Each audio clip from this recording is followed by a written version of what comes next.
Well, everybody, we had some entertainment here. We had to do a full reboot. We had to create a new stream, and unfortunately, we lost a lot of ground here. And unfortunately for our listeners, we are moving now to the top of the fourth inning, and it is hopefully we'll be able to resume some of this action for you. I don't know what to tell you. It was an absolute mess as we've had to reboot everything. We've been able to maintain a steady stream. That hasn't been an easy situation for us. So hopefully we get a few of you folks back as we are in the top of the fourth inning. Unfortunately, as I said, it is a bit of a problem for us here as we were up and down with our feeds, nothing really stable. And I don't know what that was in terms of the quality for what we were providing as well. But we are going to try to give you game three action here the rest of the way. So hopefully you guys will be able to make it in with us. So it is not one of our fun nights, that's for sure. We're going to stay up late in the morning to watch this stuff. And then, of course, we get some of the other problems. So it is going to be moving here to the top of the fourth inning as the lefty Ito is going to be facing Yuma Mune. It'll be Mune, Mori, and Tongu. And the first pitch is a breaking ball delivered. It is lifted into left center field. Moving over underneath it is Noisy, and he's there to make the catch. And Mune is going to be retired for the first out of the inning. So one gone here. And that is going to bring up the right fielder, Tomoya Mori. So we'll try to do as much as we can here to get everything back up into our feed. But Ito is pitching here in the fourth inning with one gone. Mori and Tongu here to still to follow. Mori tonight is 1 for 1. He's got a single in his only trip. So he is batting from the left side here against the left-handed throwing Ito. And the first pitch is a breaking ball that drops in for a called strike, and the count is quickly 0-1. Mori, as we said, getting the start in right field again tonight, as he and Kenya Wakatsuki have been pretty much switching ball game to ball game. As the pitch is a breaking ball that misses down, and the count now goes to 1 ball and 1 strike. Just trying to get our backside stuff in place. Hopefully that'll all work out as well. But 1 ball and 1 strike it is here to Tomoya Mori. 1 gone here in the fourth inning. 1-0 lead for the Tigers. There's a breaking ball waved at and missed. The count now goes to 1-2. So 1 ball and 2 strikes. And hopefully the reboot will have something to do with it. We've actually been threading the game through our other cellular devices, so that's been pretty reliable. The only question is will it be reliable for the rest of tonight? And hopefully so. We do have our friend Nicholas Palmer back, and yeah, it's back and been reliable. While you guys were gone, we were watching everything pretty much. There's a ball hit softly on the line over to second, and Nakano picks it off the dirt. And that is going to retire Mori for the second out of the inning. So 2 gone here in the top of the fourth. So pretty much the only hit so far for the Buffaloes in this one was the hit by Mori in the first inning. Everybody else has pretty much gone down in order. There hasn't been anybody else that has reached base. On the flip side for the Tigers, as it's going to be the heart of their order that'll come up in the next half inning, and we'll try to get everybody caught up as we move along. But thanks for sticking with us here. As a frustrating night here for game 3. Hopefully we get all the creaks out for tomorrow. There's a first pitch breaking ball that misses upstairs to Tongu, and the count is 1-0. Tongu 0 for 1 tonight. He flew to center field his first time up. 2 for 10 in the playoffs as Ito holds set. Now he kicks and delivers. It's a fastball that misses upstairs. The count now goes to 2-0. So 2 balls and no strikes. That is frustrating when you lose it. You're just not able to have everything with it. And unfortunately, the folks that we had with us, hopefully we get them back. But if not, I can understand the reason why. So we've got 2 balls and no strikes here to Tongu. As the lefty delivers, there's a fastball swung on and missed. The count now goes to 2-1. Looked like Tongu wanted to tie the ball game up with 1 swing of the bat.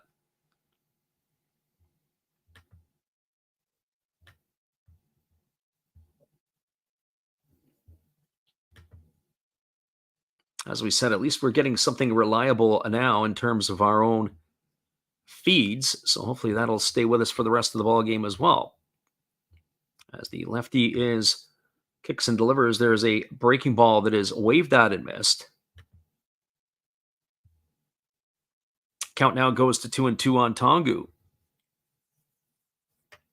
Nothing worse than being taken out of your rhythm when you're doing some of this stuff. And as I said, hopefully our feed is going to allow us to be able to do some things here tonight. I'm going to have to go back and listen to the game as well to see if we're cutting in and out.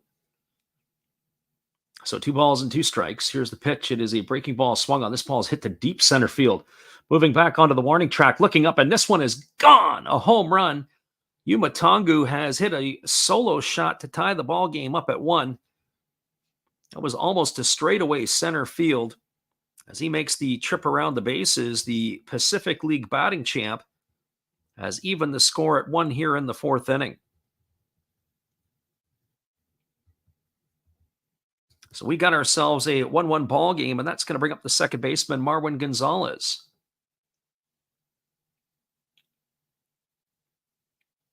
Well, for Gonzalez, he's 0 for 1 tonight. He popped out to the shortstop his first time up. And our friend Banjo in the house says, I believe. And influence has found us as well as we are back in the house.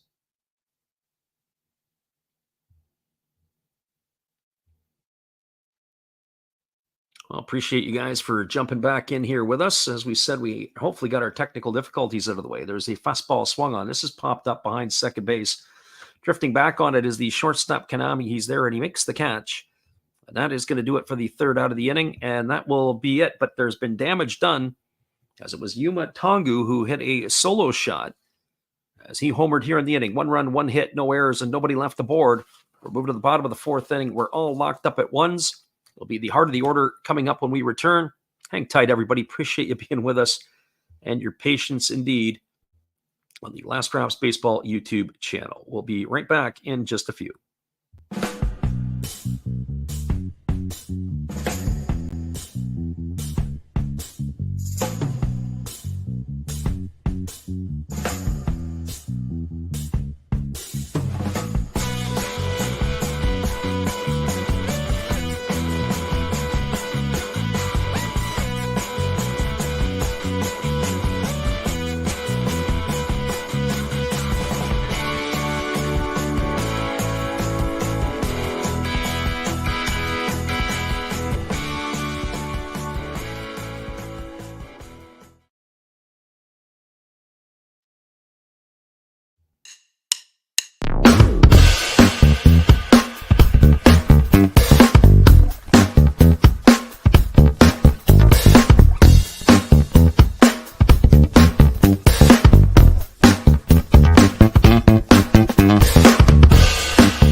Welcome back, everybody. We are going to be cruising now to the bottom half of the 4th inning. And as I said before, it is a little bit of a timing piece.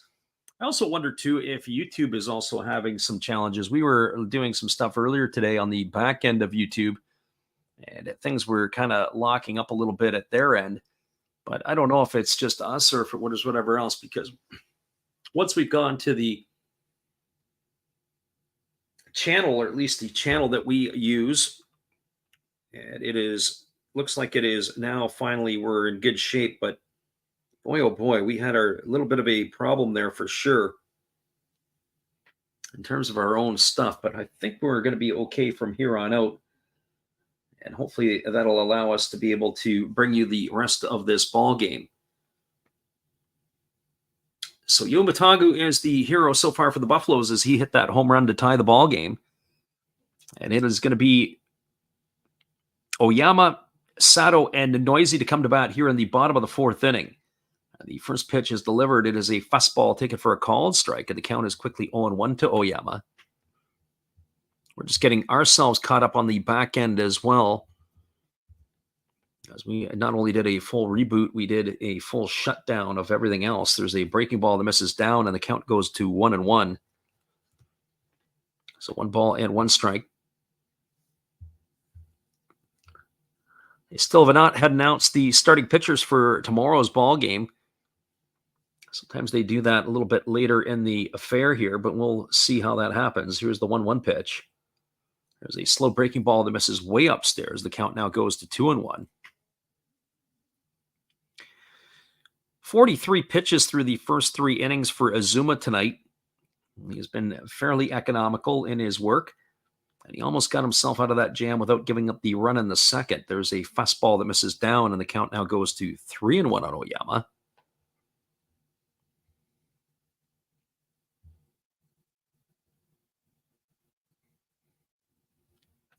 Banjo says YouTube and live streaming issues. Name a more iconic duo. Yes, you probably wouldn't have this problem 20 years ago. So that fastball is grounded foul over on the third base side. The count now goes to 3-2. We actually use a third party to do the streaming, as we do it through StreamYards. We don't use YouTube directly. Some people use different operations to be able to stream, and we just find StreamYards is fairly easy.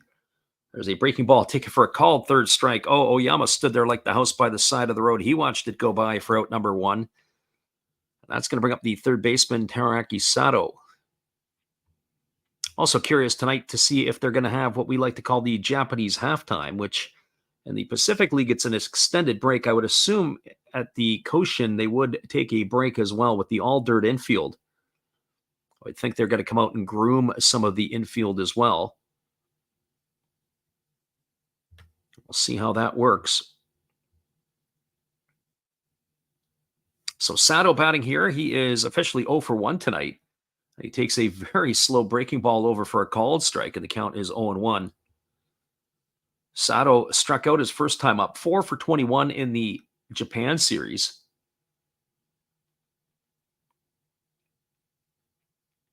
Sheldon Noisy waits his turn on deck here as there's another breaking ball, but this one's taken for a ball, and the count goes even to 1-1.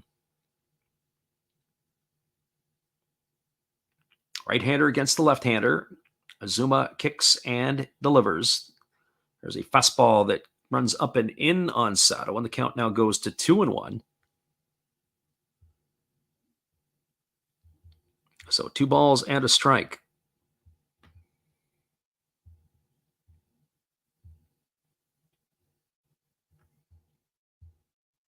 And there is a changeup that's taken for a called strike, and the count now runs to 2-2 on Sato. Well, now I can take a deep breath because I think we've got everything in check now. So I think we're in the good seats, and hopefully we're going to be all right from now till the end of the ball game. So here comes the 2-2 offering as the right-hander kicks and he delivers. It's a fastball down that swung on and missed. And Sato is retired on strikes for the second time tonight. So 2 in the books, both on strikeouts here in the 4th inning. And that is going to bring up the left fielder, Sheldon Noisy. Well, for Noisy tonight, he's 1 for 1, but he was erased in that fielder's choice back in the 2nd inning. He was the runner at first that Marwin Gonzalez made a beautiful play diving to the 4-hole, into the 4-hole to stop the ball, and then got up and fired to retire Noisy at second. But unable to complete the double play, allowed that first run to score. There's a breaking ball taken for a called strike, and the count is 0-1. 1 run, 4 hits, no errors for the Tigers. 1 run, 2 hits, no errors for the Buffaloes. In this one here tonight, there's a very slow breaking ball at 60 miles an hour that floats up for a ball. It's the second time this inning we've seen that from the right-hander Azuma. 1 ball and 1 strike here to Noisy. And there's a pitch. It is a fastball swung on and missed, and the count now goes to 1-2. I have to say, Noisy looked confused on that one. So 1 ball and 2 strikes it is.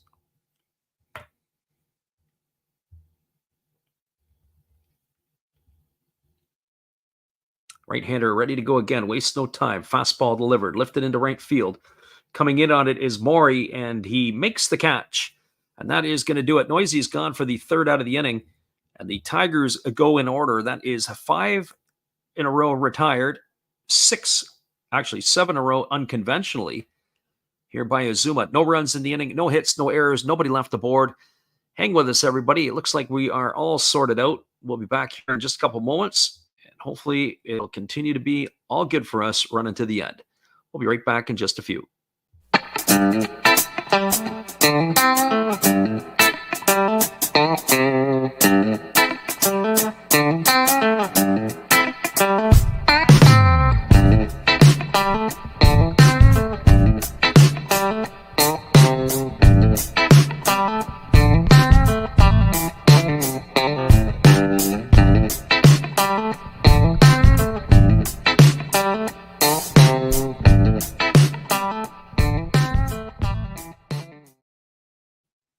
We've got ourselves a 1-1 ball game as we're moving to the bottom of the fourth inning. We'll be back in just a couple moments. Appreciate you guys for hanging in with us.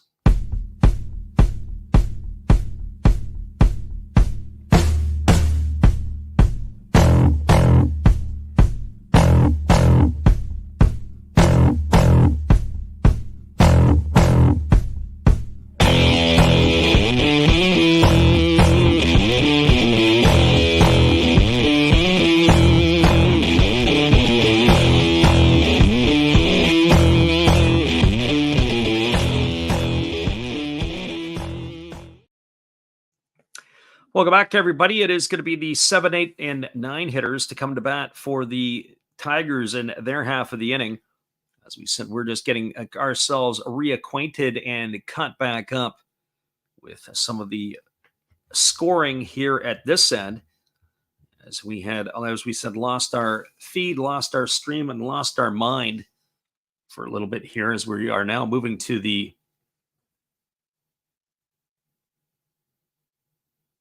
got ourselves moving ourselves here as we have the top of the fourth inning was completed. And now we're into the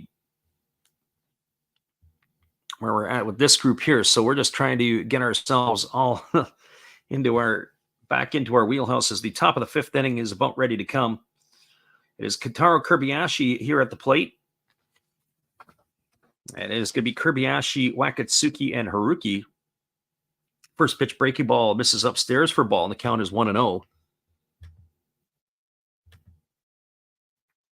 Our friend Road Scholar says Buffaloes for sure. There's a fastball taken for a called strike. Count is 1-1 to Kobayashi. I don't know if this is going to be one of the ones that we're going to put into the Hall of Fame for our calls here tonight, but it is definitely a work in progress. As there's a fastball that's taken for a called strike, and the count goes now to 1-2. Top of the fifth inning here as we are locked up at ones. It's a much more entertaining game thus far than the blowouts that we had to witness in games 1 and 2. So 1 ball and 2 strikes. As Kobayashi waits here on the lefty Ito. There's a breaking ball swung on. This ball is knifed into left field. It's going to get down for a base hit in front of the right fielder Morishita, and Kobayashi's aboard with a leadoff single here in the fifth. The third hit of the ball game for the Buffaloes, and that's going to bring up the catcher Kenya Wakatsuki. It was almost an excuse me hit. He just basically threw his hands at the ball. Good piece of hitting there by Kobayashi to protect. You never know with the Japanese umpires, especially with 2 strikes. You can never trust them. So that pitch was too close to take. He just fired his hands at it and was able to knife it over the head of the second baseman. So when he is aboard at first, that's going to bring Wakatsuki to the plate. For Wakatsuki tonight, he is 0 for 1. He grounded to the shortstop his first time up. He's 4 for 16 in the playoffs. As Ito throws over to first base, and getting back easily is the base runner, Kobayashi. My friend Road Scholar back in the house. Appreciate you and your patience. As we said, we had to create ourselves a brand new stream because everything just went right to the toilet.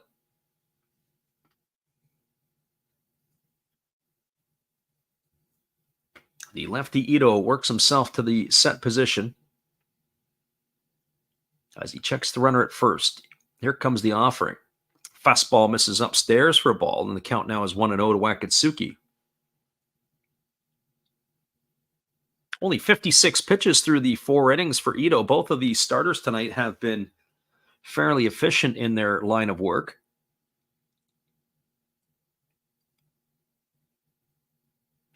Lefty working himself into the set position. Checks the runner over at first.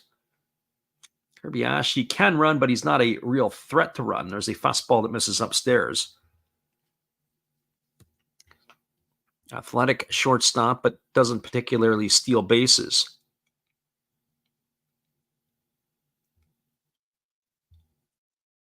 As Kanami comes in to have a word with his pitcher. And now he heads back out.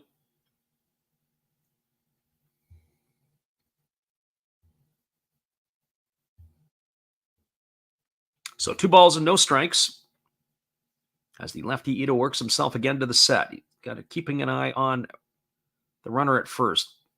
Here comes the pitch, but instead he fires over to first base and getting back in time as the base runner.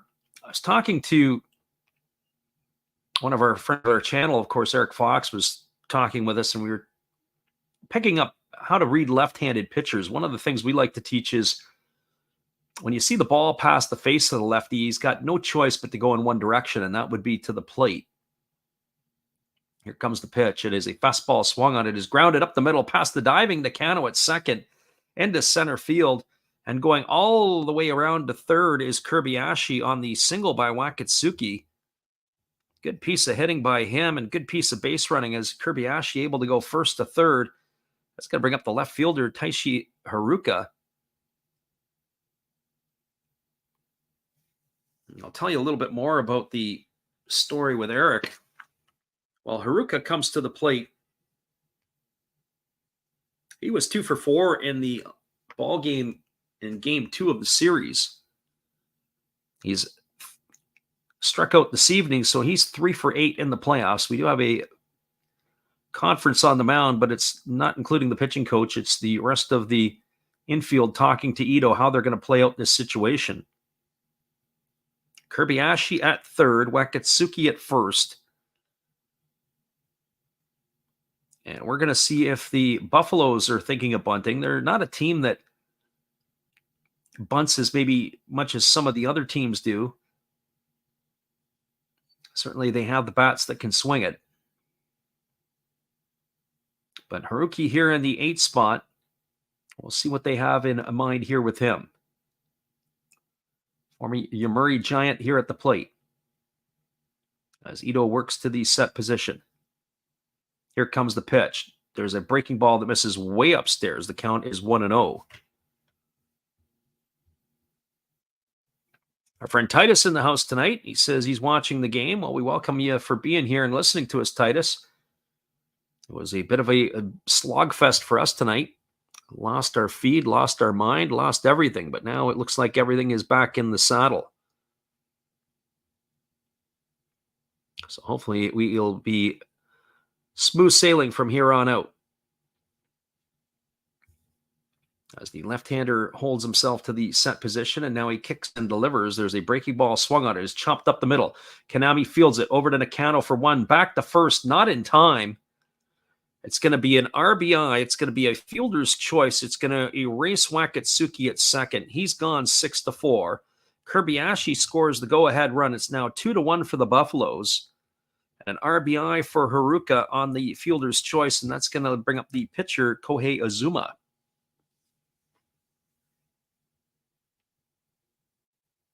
We get a look at the back end of that. I don't think they're going to go up and challenge that. I have to say, good hustle down the line by the left fielder, Haruka.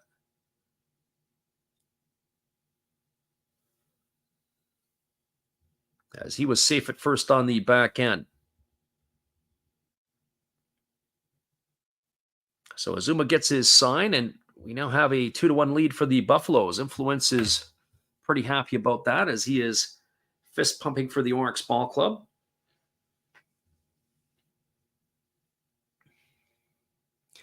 Just as a reminder, a week after the season is done, we are going to start doing our weekly podcast. It'll be up on Apple Music. You can find it on our page. We are going to have a couple of special guests during the off season. We're just getting ourselves lined up with that. Some soon-to-be Japanese players, current and former ones. We'll probably have at least 3 interviews in the off season on that as well. There's a fastball that misses down, and the count is 1-0.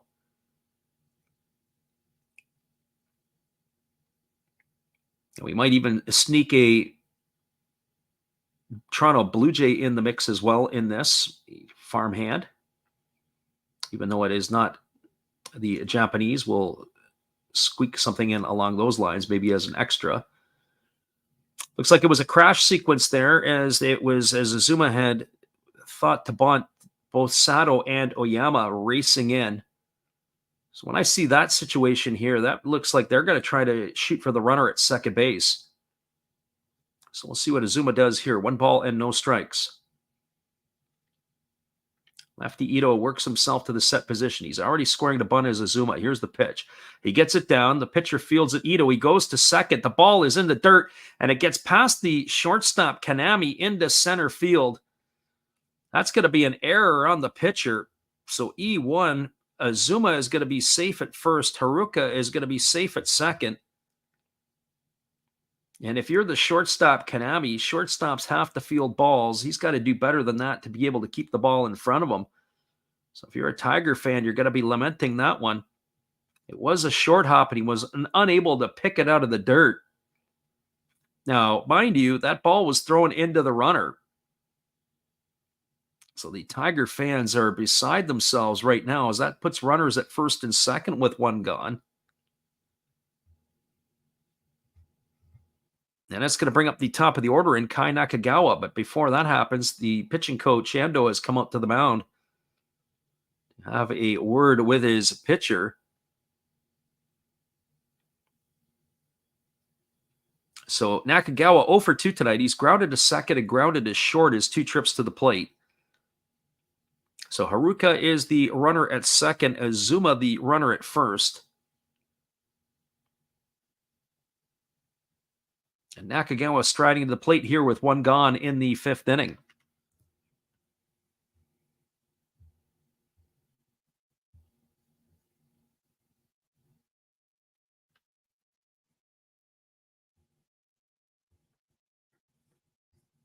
So Ito here waiting.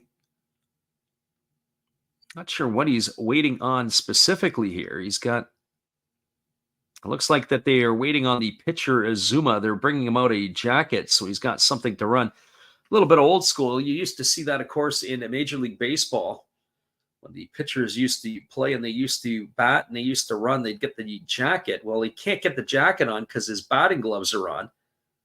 Can't get him over top of the gloves, so he's just going to go without the jacket. He's got the long sleeves going, so it is a delay, and it's probably frustrating Ito that he's got to stand out there on the mound and have to wait for all these shenanigans. First of all, had to bring him the jacket, and then he can't get the jacket on because he can't get his gloves through the jacket.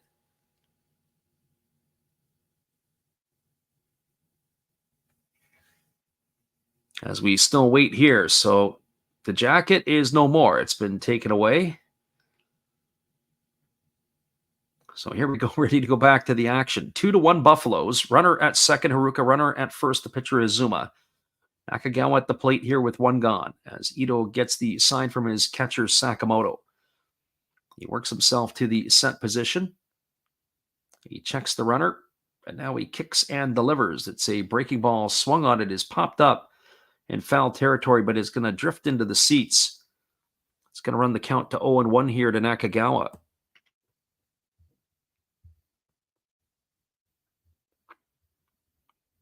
So no balls and 1 strike.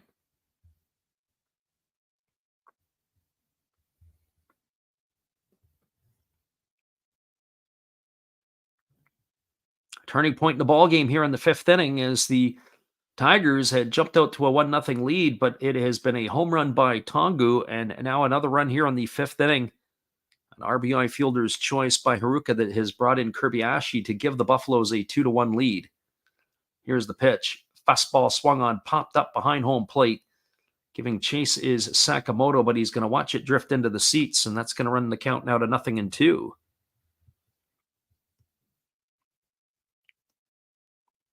So no balls and 2 strikes to Nakagawa.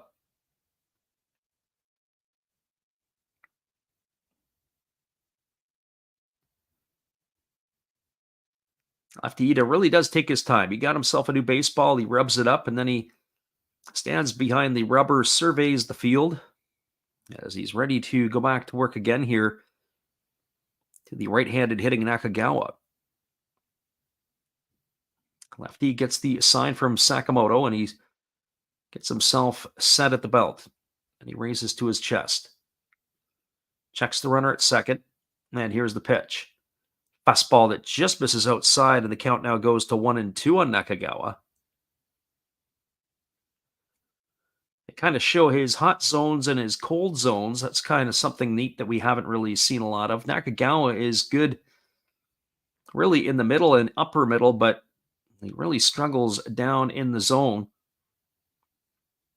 So one would think if you're going to want to put him away, you want to put something down in the zone. It's been a bit of a tougher inning here for the lefty as he's thrown 14 pitches already. Here comes pitch number 15 of the inning. Breaking ball swung on, popped up over on the first base side. Giving chase is Sakamoto, and he's not going to come up with it. The first baseman, Oyama, came running in, and then he kind of paused up, and then Sakamoto looked like he put on the accelerator, and he slid, and he couldn't make the catch. That was kind of a strange situation there. He was kind of looking where he had it. He did have room to make the play right in front of the Tigers' dugout. That is going to keep the count at 1-2. Our friend Rubes is in the house here. We appreciate you for being here. He says he loves Japanese baseball, but has no bloody idea what the commentators are saying. Well, that's what a lot of people do. They bookmark the channel, they sync us up to the game, and certainly once we got our technical difficulties sorted out at the beginning of this one, we're in cruise control now, and hopefully it'll be this way till the end of the game. So 1 ball and 2 strikes it is as the lefty Ito holds to the set. Checks the runner at second.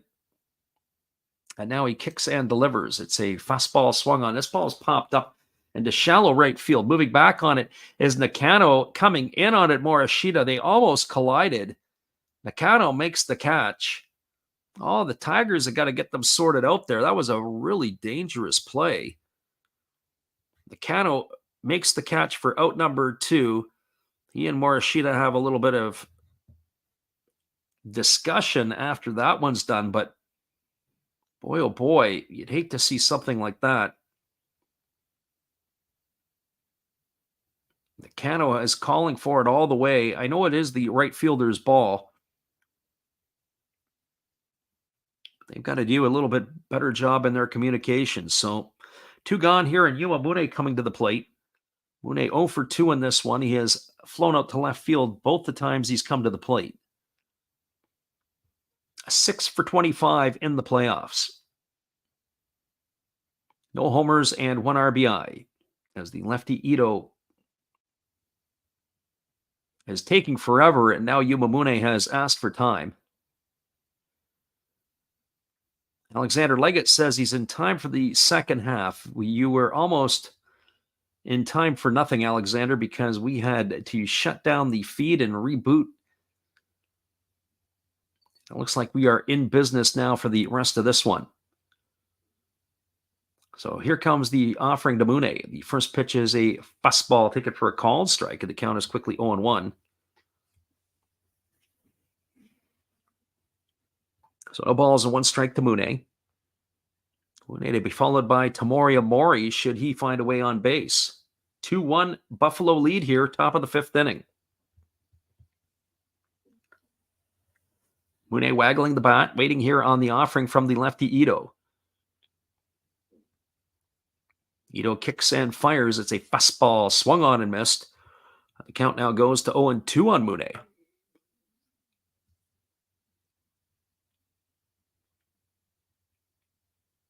In the ball game tonight, Ito, by our records, has 2 strikeouts, and that's pretty much on the type of pace that he works at.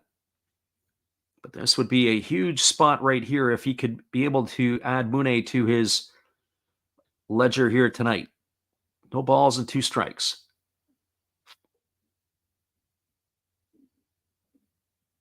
And here comes the pitch. As he kicks and delivers, it's a fastball that misses well off the outside corner. And the count now goes to 1-2. Again, just as we said before, a neat little feature. They are showing the hot and the cold zones for Mune. Of course, anything right down the middle, he's pretty hot on. But ironically, he's got a hot zone up and away. He's got a pretty good average. If you want to get him out, you're going to have to go middle away, about thigh high, or you're going to have to go down the middle up in the zone.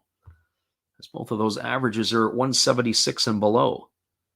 Here's the pitch. Fastball that just misses inside and backs Mune off the plate, and the count goes to 2-2. So 2 balls and 2 strikes.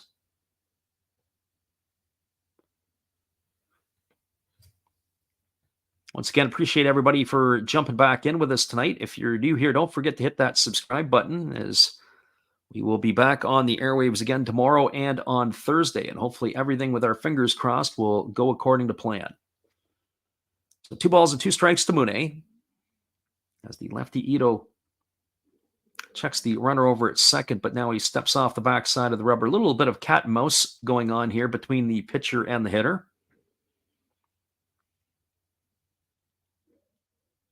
Ito ready to go again as Mune waggling the bat. And one would hope tonight that with the earlier start will be an earlier finish. Here's the 2-2. Fastball down, grounded foul past the first base coach's box, and the count remains at 2-2.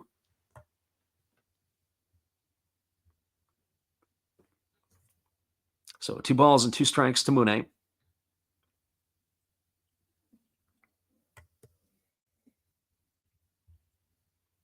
We'll also do a fan mail bag on the podcast when we start running it off. And so anybody who has any questions or something that they want to contribute, we'll do some of that. But that'll probably kick off in the second or the third week of the show, as we'll try to do each one as much as possible. But anybody that would have something that they would want to know, we'd love to be able to share it with you. There's a fastball swung on. This ball is going to be lifted foul into the seats down the third base line, and the count remains at 2-2 to Mune. So 2 balls and 2 strikes. We had a fella in the other night was asking who we thought, or who might be players that would be bouncing into the MLB next year. Well, Yoshinobu Yamamoto is one that is for sure going to be posted. Other one is Yuki Matsui has expressed his interest for the Tohoku Rakuten Golden Eagles.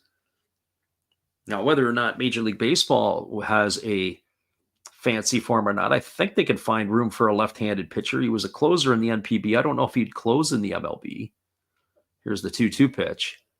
Fastball misses down and away, and the count now goes to 3-2 on Mune.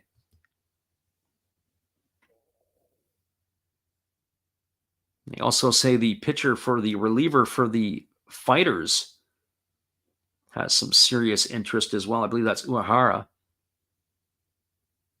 and making his way to the MLB.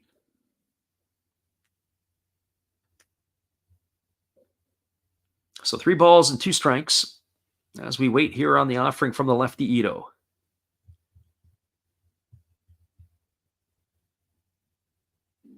Offensively, I don't know if there's anybody that would come over other than maybe Okamoto, if he's going to be posted or not. Haven't really heard anything from the Giants side. There's a fastball swung on. This ball is lifted into deep right center field. This ball could be trouble.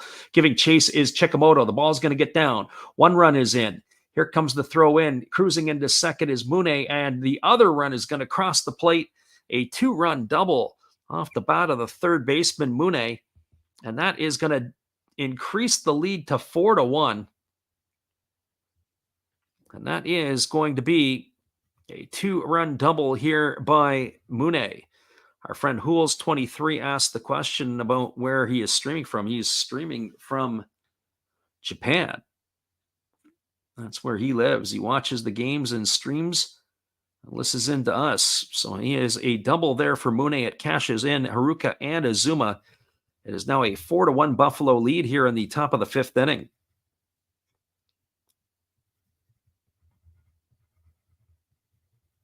As far as I know from there, that's going to bring up Tomoya Mori to the plate. Got another lefty here. So a good piece of clutch hitting by Mune, especially if you're a Buffalo fan here with 2 gone. And Azuma got himself a workout as he was able to come around all the way from first base on that double. 4-1 Buffalo lead, top of the 5th inning. Tomoya Mori at the plate. Ito checks the runner at second. Here's the pitch. Fastball that just misses outside. The count is 1-0 to Mori.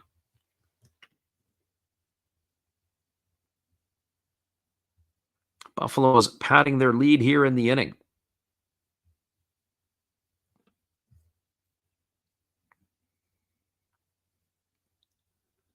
Establishing his lead over at second base is Mune. Here's the pitch. It is a breaking ball that is fouled off. Mori did it more to protect himself than anything. It looked like a breaking ball that didn't really want to break. He checked his swing and it ended off on the third base side. That's going to run the count to 1-1 on Mori. Mori's 1 for 2 tonight. He's 7 for 23 in the playoffs. I mentioned before that the addition of Mori, the emergence of Tongu, and of course at times Marwin Gonzalez has kind of made Buffalo fans forget about Masataka Yoshida this year. There's a fastball swung on. It's grounded over to the right side. Fielded in the 4-hole by Nakano. He slides and throws to first. That is going to retire Mori on a ground out 4-3, and that's going to do it here in the inning for the Buffaloes. But there's been damage done and lots of it. 3 runs in the inning on the benefit of 3 hits. There was an error, and there was 1 runner left aboard. We are now moving to the bottom of the 5th inning. Your score is the Buffaloes 4 and the Tigers 1. Stick around, everybody. We'll be right back in just a few with all the action. Appreciate you for hanging here with us tonight.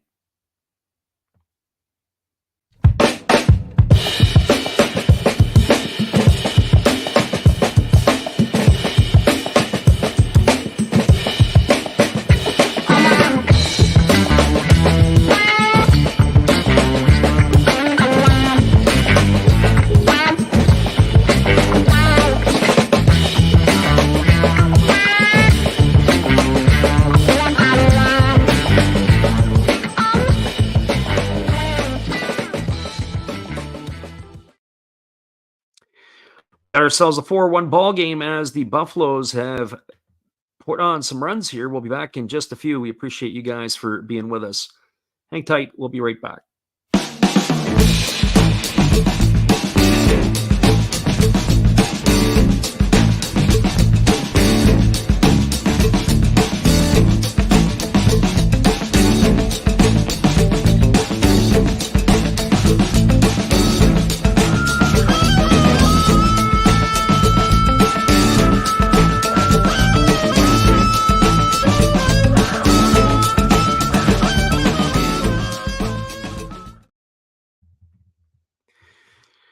Welcome back, everybody. We are moving to the bottom of the 5th inning and coming to bat. We're slated to come to bat for the Tigers will be Sakamoto, Kanami, and Ito. We'll keep an eye on the pitcher spot as he is due to hit 3rd in the inning.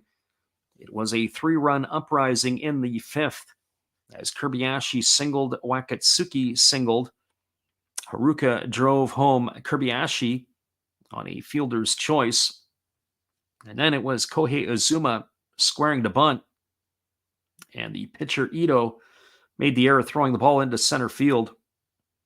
The next thing you know, after Kai Nakagawa popped out, Yuma Mune had a 2-run double with 2 outs to bring home Haruka and Azuma to give the Buffaloes a 4-1 lead. And that is where we stand here as we're moving to the bottom of the 5th inning. So Yuma Mune, the man of the hour, and this one here tonight. So Azuma ready to go back to work. Sakamoto tonight is 0 for 1. He reached on a fielder's choice his first time up. The first pitch is a split finger pitch that misses down, and the count is 1-0.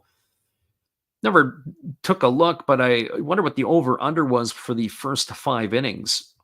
Obviously, the impact of the double by Mune would have probably impacted a lot of people who are putting their nickels and dimes down on the game. There's a fastball swung on. This ball is belted down the left field line, and it's just going to hook foul. Oh, Sakamoto turned on that one. The ball would have been straight. It might have been trouble. It was like he knew it was coming. It was a fastball up in the zone. He barreled that ball up, but hooked it foul into the seats down the left field line. 1-1 it is here to the right-handed hitting catcher. There's a breaking ball that drops in for a called strike, and the count now goes to 1-2. The hot hitting Kanami waits his turn on deck. Not sure I like the particular graphic where they show where he's hot and where he's not. There's a fastball that swung on. It's lifted into left field. Moving over underneath it is Haruka. He's there and makes the catch. It's going to retire Sakamoto for the first out of the inning. And the reason I say I'm not sure I like the graphic is that they show multiple spots where he's cold, and that must be where he's under 200. And anywhere where they're hitting over 300 is where they put it, where it's red, the hot zone. Everywhere else, it's kind of clear, but I don't know if that really gives you a whole lot of information or not. That's going to bring up the shortstop, Seiya Kanami. He is 1 for 1 tonight. He had a double in his first trip to the plate. He is 8 for 18 in the playoffs. He takes a first pitch breaking ball for a called strike, and the count is 0-1. There is going to be a pinch hitter, so we'll have to get that for you when he comes up to bat. There's a fastball swung on it, missed, and the count now goes to 0-1. Just as a reminder, after this half inning, we will take the proverbial halftime break, as we'll put the music on loop, and we'll be able to give you all that information when we come back. It is an 0-2 pitch on the way to Kanami. It's a fastball swung on. This ball is lifted over the head of the second baseman. It's going to get down for a base hit. Too good a pitch at 0-2. And so he's aboard with a 1-out single. And it looks like we're going to have ourselves a pinch hitter here, so we'll get that for you here in just a moment.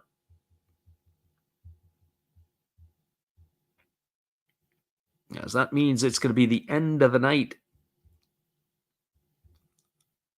for Ito.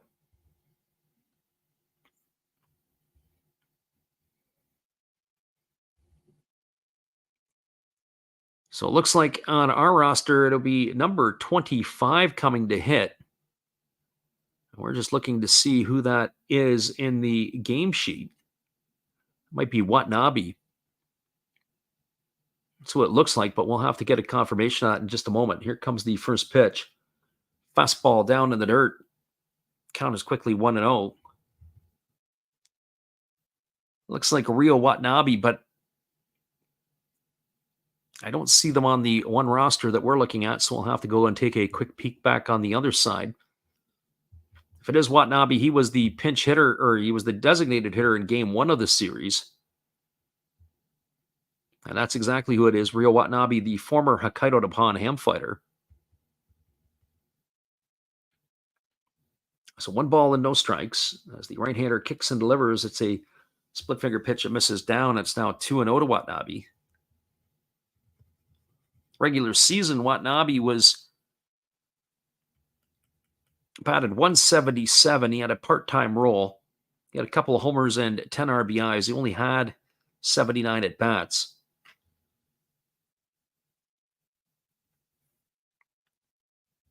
A 28-year-old spent his first 9 seasons with the Fighters. The most action he saw was in 2019 and 2020.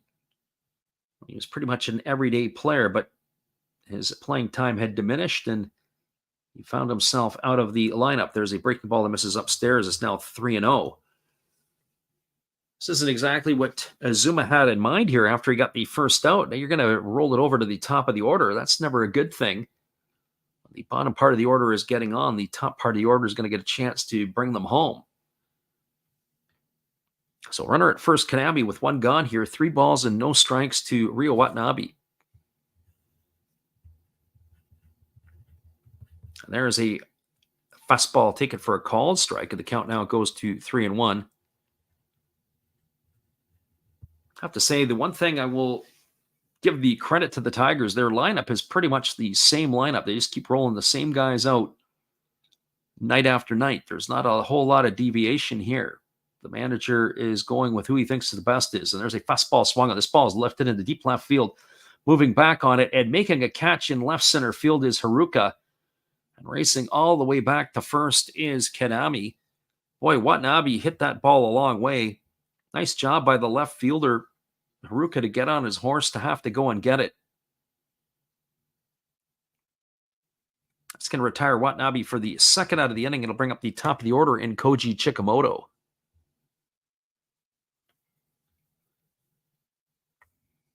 Well, for Chikamoto, he is 1 for 2. He was caught stealing to end the third inning. It was a great throw by the catcher Wakatsuki. Actually, it was the second out of the inning. I thought it was the end of the inning, but he was thrown out trying to get into scoring position. There's a fastball swung on. It's lifted foul down the left field line, and the count is 0-1.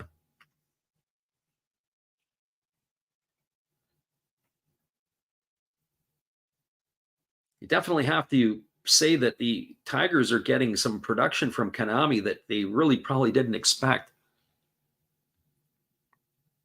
9 for 19 for the light hitting shortstop of the Tigers. But not so light hitting here. He can definitely punch heavier than his weight in the playoffs. There's a breaking ball that misses down, and the count now goes even to 1-1.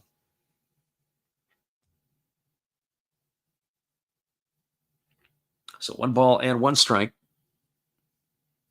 to Koji Chikamoto.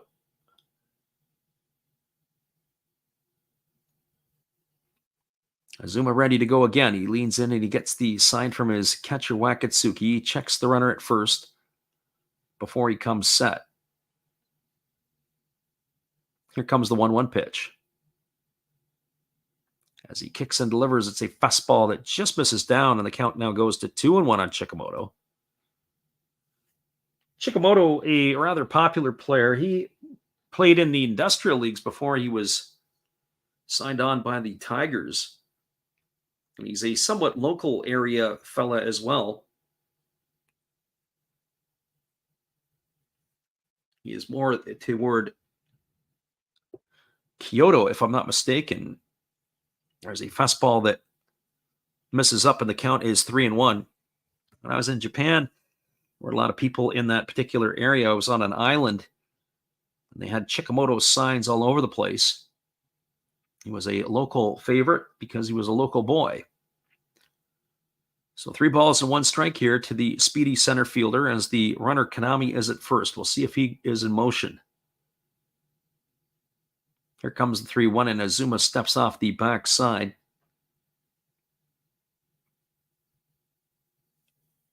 We'll do this all over again. So 3 balls and 1 strike.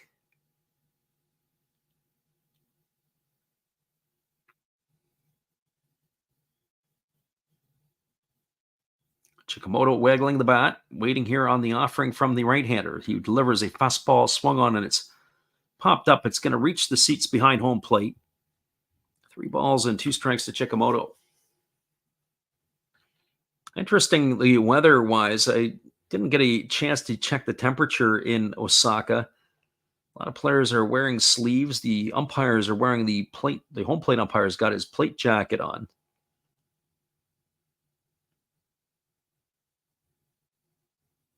So 3 balls and 2 strikes to Chikamoto. As the right-hander Azuma ready to go again. Pitch number 76 of the ball game. Now he kicks and delivers. Fastball misses down. It's going to be ball 4. He's going to walk Chikamoto. That's going to put runners at first and second. It's going to bring Nakano to the plate.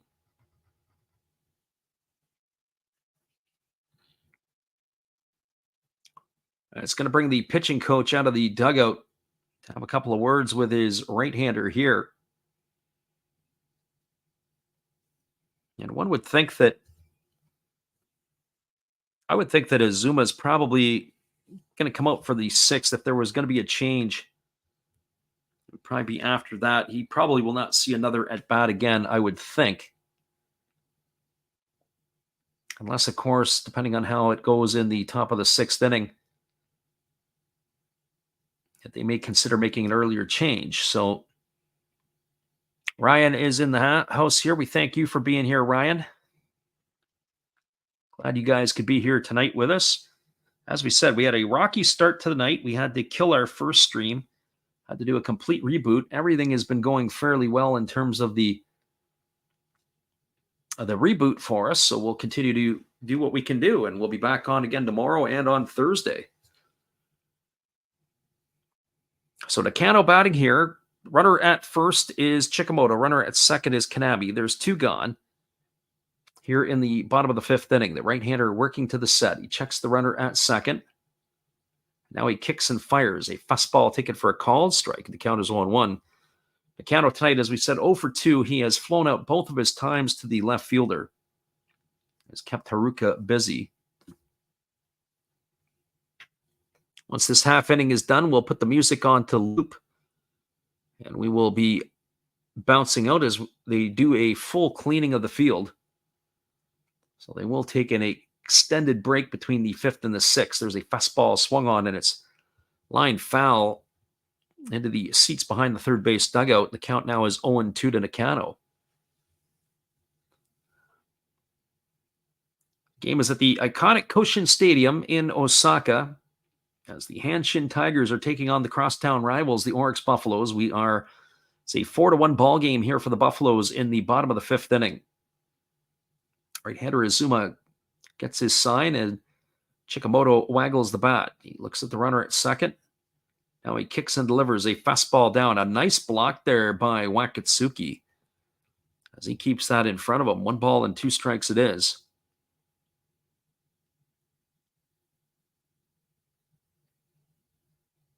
Be a tough night for the Tigers to come back once they get into the Buffalo bullpen. Buffalo bullpen on the back end can be locked down.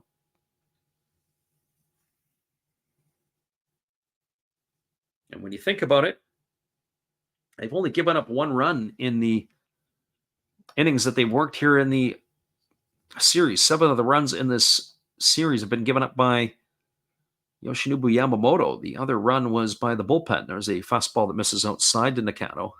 2 balls and 2 strikes.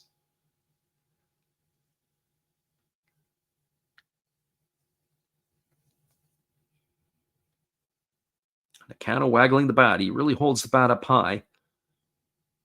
Reminds me almost of Craig Counsell. Not quite as high as him, but he's got his hands at head level, almost above his head. Here's the pitch. Fastball swung on, lifted into left center field. Moving back on it and backpedaling and making the catch is Haruka. And that is going to do it as Nakano has gone for the 3rd out of the inning, and the 3rd time he's flown out to left field tonight. No runs in the inning. There was a hit. There was no errors, and there were 2 runners left aboard. Your score as we move to the top of the 6th inning, it is a 4-1 Buffalo lead. Hang with us, everybody. We'll be back in a few. As we said before, it is what we like to call the Japanese halftime. Extended break coming up here. We'll put our music on the loop. You guys can listen in. We'll refresh our beverage and come on back and do this one with you here in just a few. 4-1 as we move to the 6th.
Welcome back, everybody. We are just waiting here for the grounds crew to complete their cleanup of the field, as they like to do between the fifth and the sixth innings. It is a 4-1 ball game for the Buffaloes. We'll give you a quick little recap, and then we'll continue our timeout. It was the first run of the ball game was scored by the Tigers in the last half of the second inning, a leadoff single by Oyama. After Sato struck out, it was a single by Noisy, and then it was Sakamoto bouncing into a fielder's choice, which brought home Oyama with the first run of the ball game, and that made the scoreline 1-0. The Buffaloes came back with one in the fourth on a solo shot by Yuma Tongu that went to almost straightaway center field, and then it was a 3-run uprising in the fifth, a leadoff single by Kobayashi, a single by Wakatsuki. But then Wakatsuki was erased on a fielder's choice as Haruka had grounded into it. And that cashed in Kobayashi with the second run of the game. Then Azuma reached on an error by the pitcher. So his opposite number, that put runners at first and second. After Nakagawa popped out to second, Yumamune hit a clutch 2-run double to bring home 2 runs, and that made the scoreline 4-1. We do have a pitching change, as it is going to be Brewer on in relief, as he did come on the other night. We'll be back in just a moment with all the action. Hang tight, everybody. In 30 seconds, we'll be back to continue on here. We'll be right back in just a few.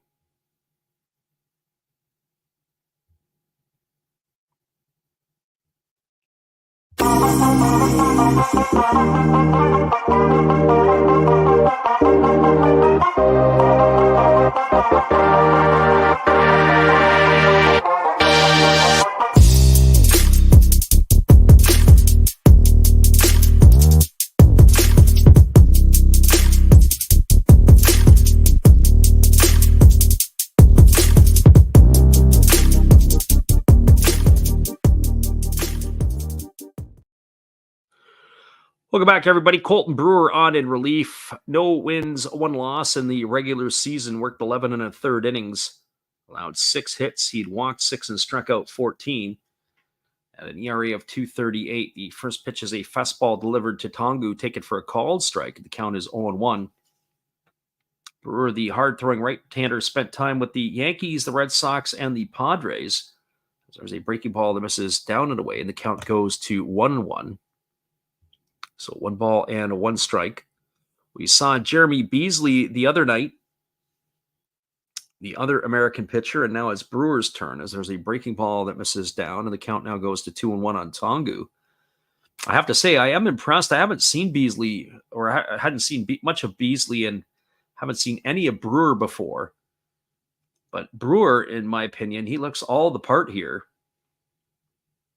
Can understand why that the big league teams liked his look. It was a 95-mile-an-hour fastball that was swung on and fouled away, and the count is now 2-2. You look at players sometimes and you say how they fill out a uniform. This one certainly here, Brewer, looks like a pitcher. Now, whether he can produce or not is the next question. That's why he's over in Japan, probably looking to try to bounce himself back to the big leagues at some point. Here's the pitch. It's a breaking ball swung on. It is lined past the glove of the third baseman, Sato, into left field. And Yuma Tongu is starting to pick up the pace where he had in the regular season. That's his second hit tonight of the ball game. He's aboard with a leadoff single here in the 6th inning. That's going to bring up the second baseman, Marwin Gonzalez. Just past the outstretched glove of Sato at third base. And that looks like it's going to be the end of the night for Tongu. We're going to have a pinch runner for him. Interesting that they are already taking him out of the ball game. I'm curious to see how he's going to run here, because maybe they move Gonzalez over to first, and whoever the pinch runner is will end up going into the ball game for him. I have to double check. It looks like it's Rio Adachi, but will that mean that Adachi goes into second? Probably. There's a first pitch fastball, take it for a called strike, and Marwin Gonzalez sure didn't like that. That moved him off the plate. Pitch was under his hands. But the K zone shows it was there, so it must be true. That's certainly because the home plate umpire said so. So no balls and 1 strike. As the right-hander delivers, it's a breaking ball that misses down and in, and the count now goes to 1-1 on Gonzalez. Certainly working the inner half of the plate to him, that's for certain. Louis says he finally made it in.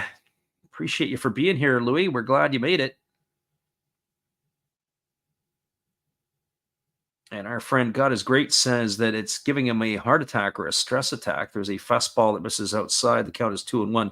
We keep telling you, Titus, that Titus is in some denial. He keeps thinking that the Tigers are going to do some damage here. And we keep saying, I think in the long haul, I think the Buffaloes are going to be the team, even though they're not the favored team in Osaka. That is for sure. Here's the 2-1 pitch. There's a breaking ball that misses inside. It's now 3-1. So 3 balls and 1 strike to Marwin Gonzalez. Not that we're cheering for either team. I'm pretty neutral in this one here. I like good baseball, and that's what we're getting tonight. First 2 games in this series were rather disappointing. 8-0 blowouts.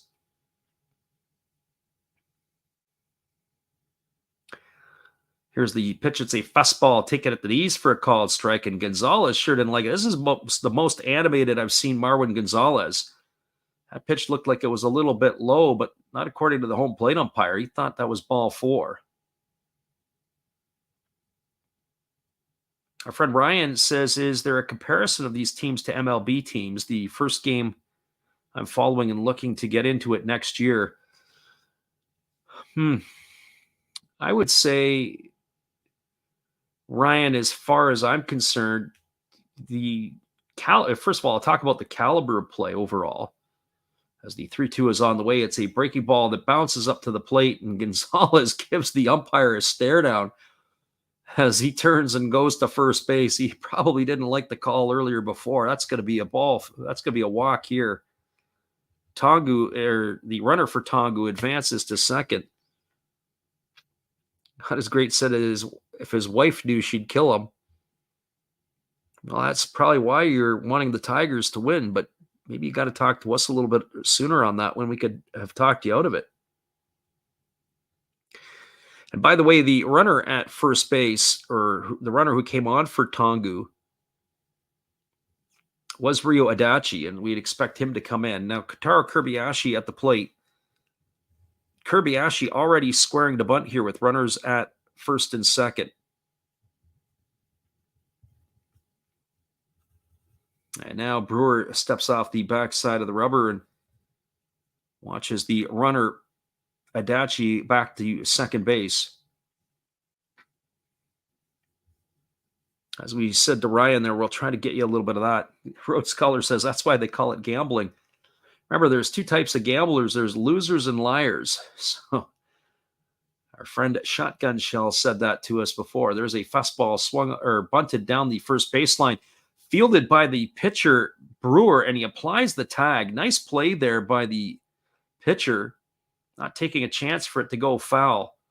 Brewer gets off the mound. That's going to go down as a sacrifice to 1. For the first out of the inning, it advances Adachi to third and Gonzalez over to second. That's going to bring up the catcher, Kenya Wakatsuki. And the best part about everything tonight is that everything is settled down. Once we did our reboot,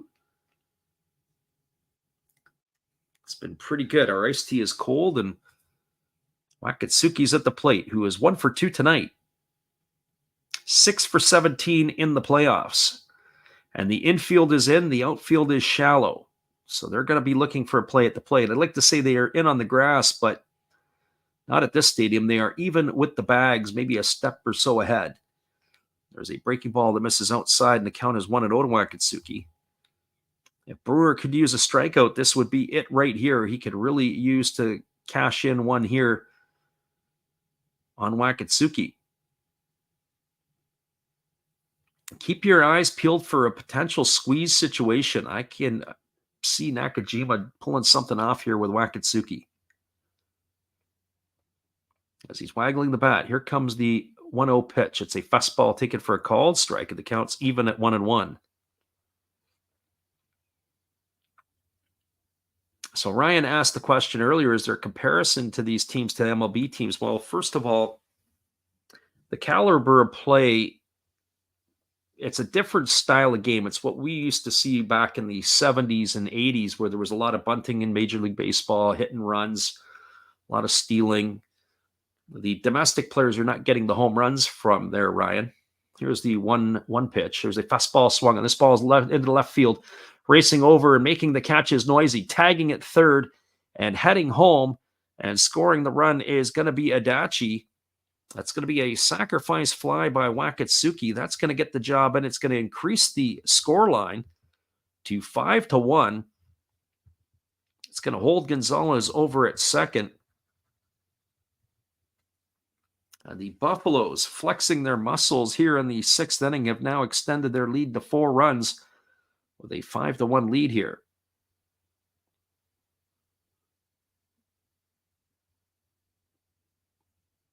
And that's going to bring up the left fielder, Taishi Haruka. Well, for Haruka tonight, he is 0 for 2, but he has driven in a run. And he's also scored a run. And he's been busy in left field tonight. So Brewer holds at the belt. Now he kicks and delivers. It's a breaking ball taken on the outside corner for a called strike, and the count is 0-1. It is the pitcher's spot that is in the on deck. Our friend Influence says he just hit that 5.5 over. They have moved Leandro Cedeno into the on deck circle, so we'll see if it gets to Cedeno or not. Here comes the pitch. It is a fastball that misses upstairs, and the count goes even to 1-1. I'll also be curious to see if Azuma comes back out for inning number 6 in the event that his spot doesn't come up in the order.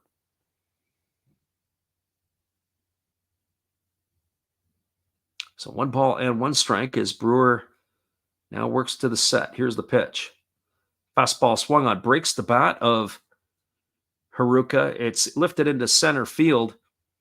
Moving over is Chikamoto. He makes the catch, and that is going to retire Haruka for the 3rd out of the inning.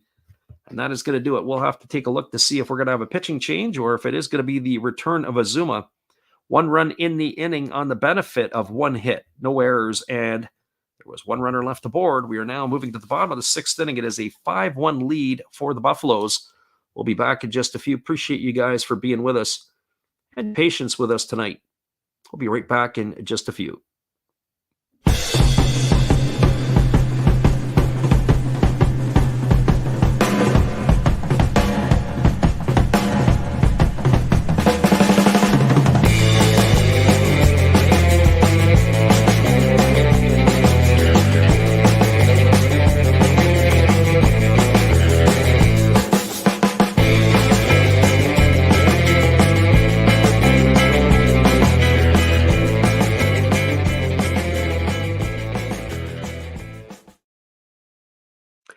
We've got ourselves a 5-1 ball game. We'll be back in just a few with all the action.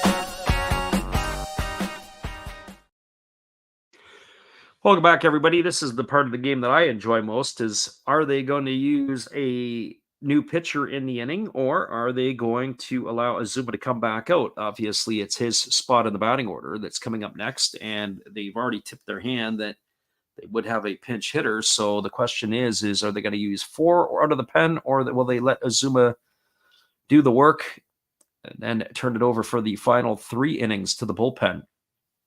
Our friend Ryan asked a question a little bit earlier, and he asked about the comparables.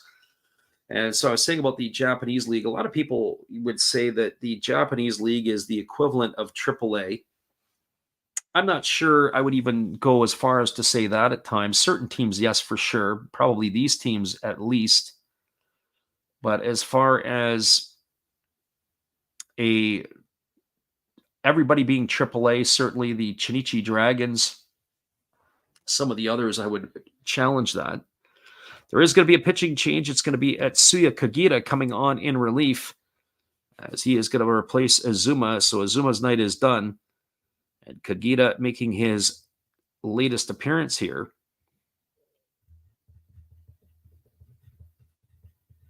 So if you take that in mind or into account, as it is Marwin Gonzalez has moved over to first. And they do have Rio Adachi in at second base.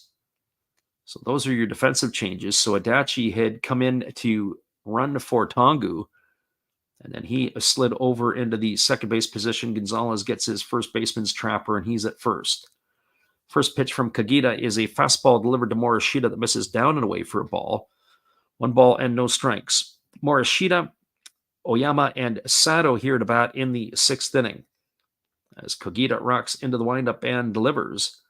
Fastball swung on. This ball is lined into right field, and it's going to get down for a base hit in front of Mori. And that is a single here for Morishita. That's his first hit of the evening, and that's going to bring up the first baseman, Yusuke Oyama. Oyama is 1 for 2 tonight. He's got a single and 2 trips. He's scored the only run for the Tigers thus far. He has also struck out in his other plate appearance. I'll continue to talk about Ryan's question about the quality of the ball, or what is it like in terms of comparables.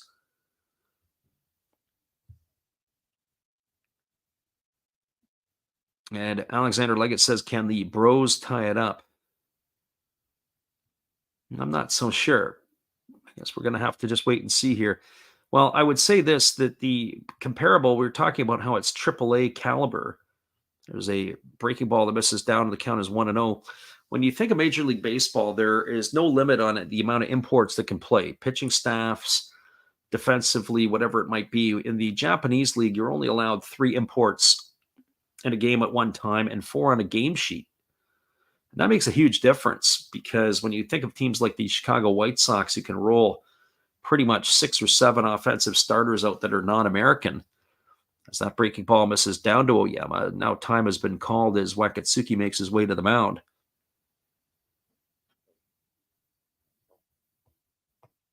Alexander Leggett says, you ever find another site that gave a good box score for the NPB, Alex? Is that what you're looking for? The problem that the box score on this site, I really like. This is my favorite site when I look for the box scores. They used to do it live, but for whatever reason this year, the live wasn't working.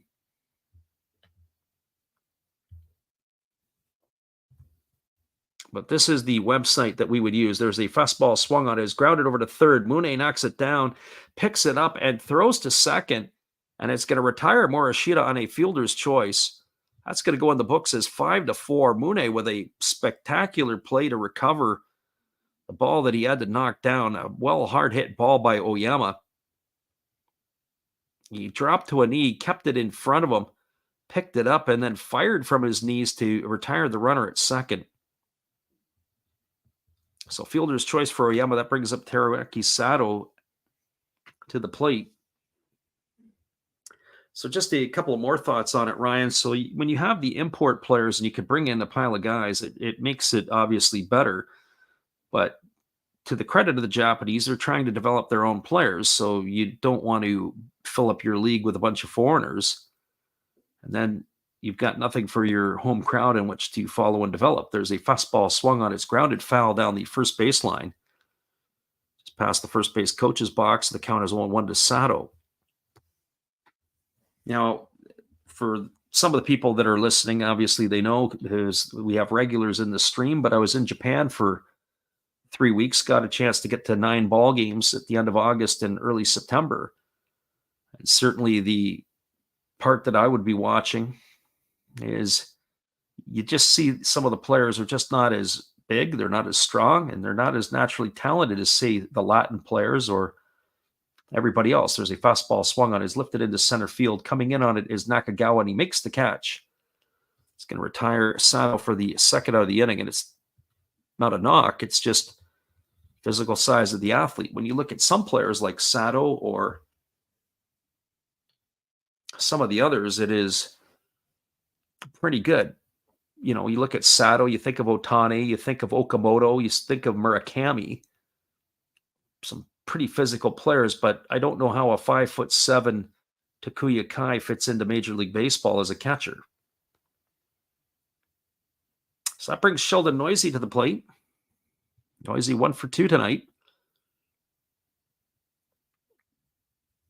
Friend Alexander says a link. Yeah, there it is. Well, the thing is, Alex, is that the link we gave you, that you can, if you pull up today's game, they won't give you the live piece, but what they'll do is they will give you a final box score. So, like, in other words, I think the one I gave you there, if you go to today, it won't give it to you until about maybe 10 minutes after the game, and it'll give you the complete box score.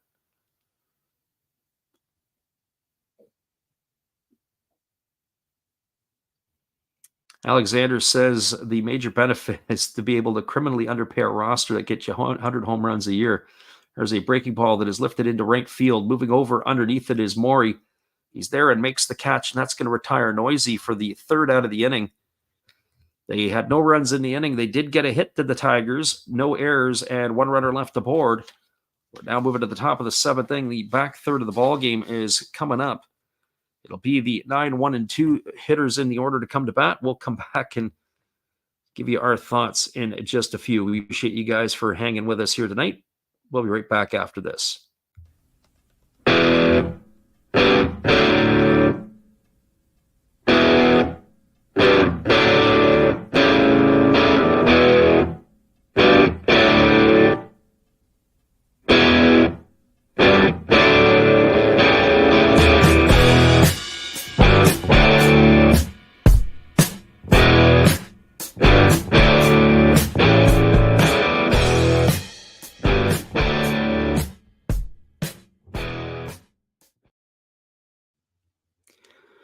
It is a 5-1 ball game for the Buffaloes. We're moving to the top of the seventh inning. We'll be back in just a few with all the action right after this from our friend Steve Rademacher. And if you don't know who he is, well, let him introduce himself. This is Steve Rademacher, and I'd like to introduce you to my channel if you haven't seen it before. These are all the things I enjoy: sports, autographs, relics, non-sports Hall of Famers, pseudo-sports, Star Wars. That's my channel name and my name, and I would really appreciate it if you would come check me out and maybe even subscribe if you like it. Thank you for that for now, and back to your ball game.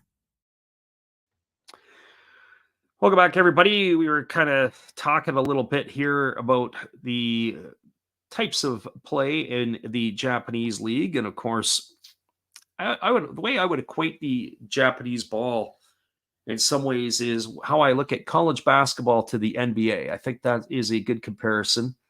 When I watch the NBA, I think they're just a little bit too good. They make their open shots. Well, most teams do.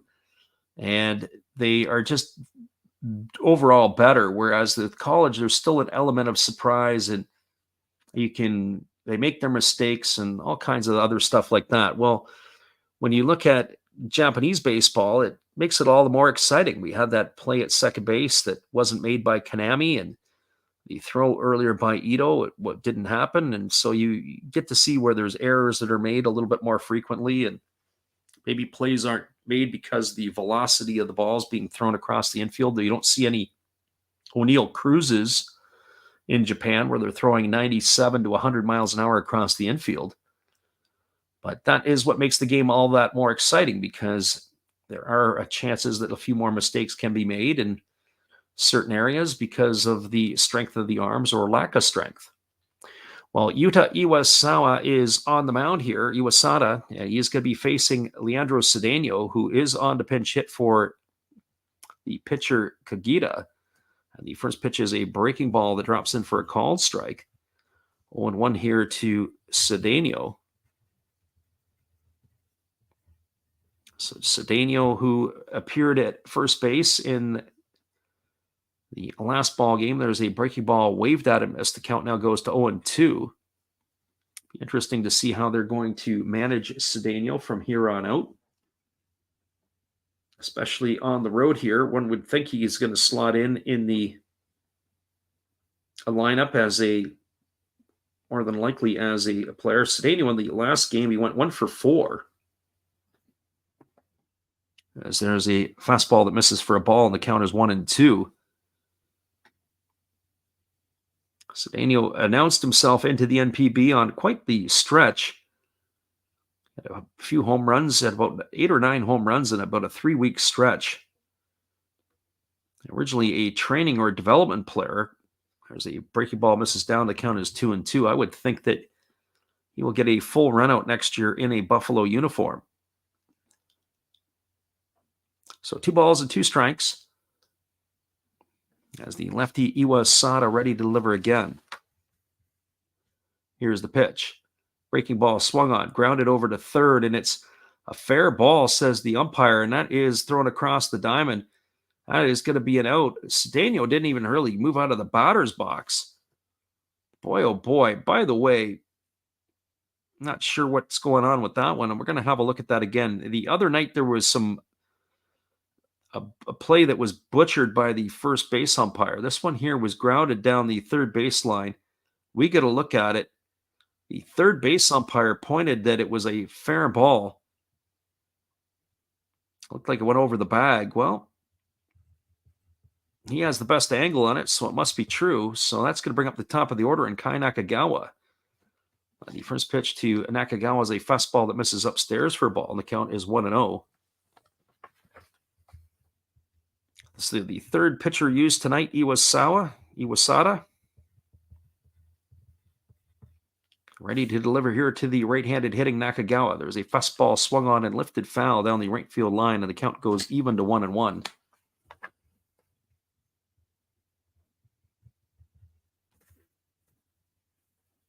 Nakagawa 0 for 3 tonight. He is grounded to second, grounded to short, and he has popped to the second baseman in his 3 trips. 6 for 28 in the playoffs. Here's the pitch. It's a fastball that misses outside, and the count goes to 2-1.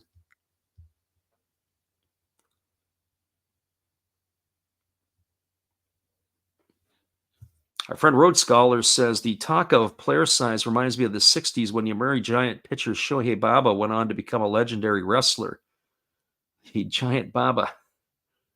There's a breaking ball that misses up and away, and the count is 3-1. Alexander Leggett says he regrets not becoming an umpire when he had nothing to lose in his life. Well, he could have been a weatherman at that point in time, because sometimes weathermen get things wrong, and it really doesn't make a difference. There's the 3-1 pitch. Fastball swung on and grounded foul down the third base line. The count is now full. Speaking of wrestlers in baseball, if you remember the umpire Ken Kaiser, who passed away a couple of years ago, he was a wrestler. Of course, Ken Kaiser was a very demonstrative official in Major League Baseball. I remember when I was in Florida, we were watching film on old stuff, old umpire stuff, and there was an incident in California between the Angels and the White Sox, and the White Sox pitcher, who I can't remember who the pitcher was, threw a fastball to begin the game right down the middle, and Ron Karkovice, the catcher, completely whiffed on it. Hit Ken Kaiser in the mask. There's a fastball swung on. This ball is lifted into center field. It's going to get down for a base hit. Nakagawa aboard with a 1-out single. It's going to bring up the third baseman, Yuma Mune. So it was Tony Phillips who was batting in the bottom of the first inning for the Angels. And on the second pitch to Phillips, the ball was barely out of the pitcher's hand, and Kaiser yells ball 2. And then he looked over to the White Sox dugout and said, better get your bullpen going. At the time, the manager, Terry Bevington, raced out to the home plate area and had a full-on nose-to-nose argument with Kaiser. You don't see that so much in Major League Baseball anymore, but that's what exactly happened. So the runner at first is Nakagawa. The batter is Yuma Mune. And there's a ball that's bunted down the third baseline. It is fielded by Iwasada. He throws to first, and that is going to retire Mune on a sacrifice. It's going to go in the books as a putout, 1-4. He's gone for the second out of the inning, and that's going to bring up Tomoya Mori to the plate with a runner at second.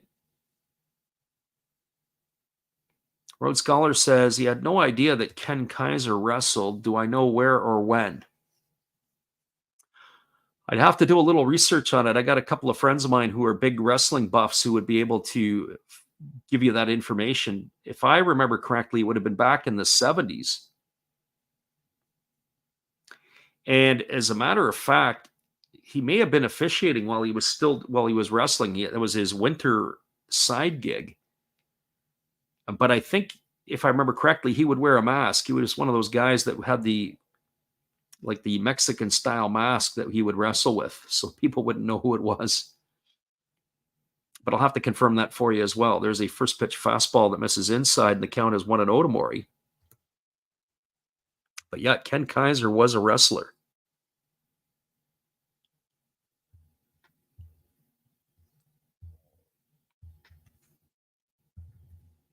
Years ago, I was trying to get tricked into the wrestling scene. I can tell you that story. Here comes the 1-0 pitch.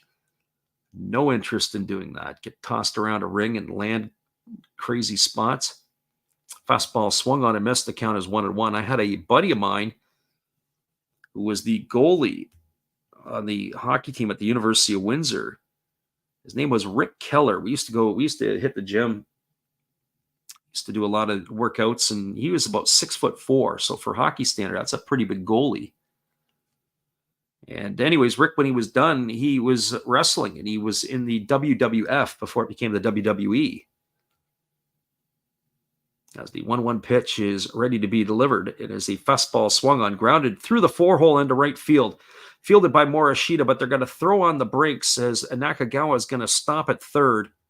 They're not going to challenge the arm of Morishita. It's going to be a single for Mori. That puts runners on the corners with 2 gone, and it's going to bring up Ryo Adachi to the plate. And for Adachi, he came on to run for Yumatongu in the last inning. Stayed in the ball game to play second base, but he is the one who is coming up to bat here for the first time in these Nippon Series finals. So let's see what kind of tricks they might have up their sleeve to the Buffaloes. Just on with that story. So Rick Keller, in particular, he was the goalie, and he was wrestling. And this is going back, of course, 30 years ago. And the way it used to work is they would send you down to Kentucky or Tennessee for a weekend, Friday, Saturday, Sunday, wrestle 3 nights in a row. At the time, they'd pay about $100, maybe not quite $100 per wrestling night. 3 nights in a row to get tossed around a ring. There's a fastball swung on and missed. Count is 0-1 to Adachi. Pay for all your expenses, your hotel, everything like that, but you were the bum of the month. And you were always in that one to lose, where they kind of have the heroes, the good guys, the bad guys. Were in that situation, you were the bum. So he wrestled against a whole bunch of people and lost to a whole bunch of people, but got paid a few $100 to do it for the weekend. Here's the pitch. Fastball swung on and missed. The count now goes to no balls and 2 strikes on Adachi.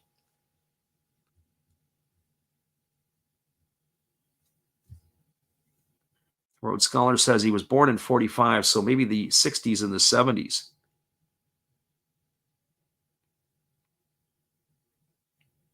Yeah, it's the Lucha Libre masks, I think, is what the Mexicans wear, if I'm not mistaken. Tigers could probably put together a pretty good-looking mask, that's for sure. So no balls and 2 strikes to Adachi as the lefty Iwasada holds set. Now delivers. Fastball swung on, lined into left center field, moving over and making the catches noisy. Iwasada gets himself out of a jam that he puts himself into. And that's going to do it here in the 7th inning for the Buffaloes. No runs in the inning. There were a couple of hits. There was no errors, and there were 2 runners left aboard. We're coming back for the bottom of the 7th inning. Boy, is this taking a turn tonight. We've gone from talking baseball to talking wrestling a little bit on the in-between. 5-1 Buffaloes as we move to the bottom of the 7th. Here's our friend Steve Rodacker. Hang tight, everybody. We'll be right back. Oh, hello. Oh, hey. Yep. I'm just sitting here listening to Freddie call another game here on YouTube. Oh, yeah, going really good. He's Calling a great game. Really exciting. Lots of stuff going on. You're lucky it's commercial break right now. I got a second. Oh, yeah, of course I'm having a cold one. Oh, yeah, got plenty of videos coming up this week. You should stop in, check them out, leave a like, tell other people. But, Freddie's coming back. I got to go catch the game. I will check in with you later. You have a good night, buddy. Bye.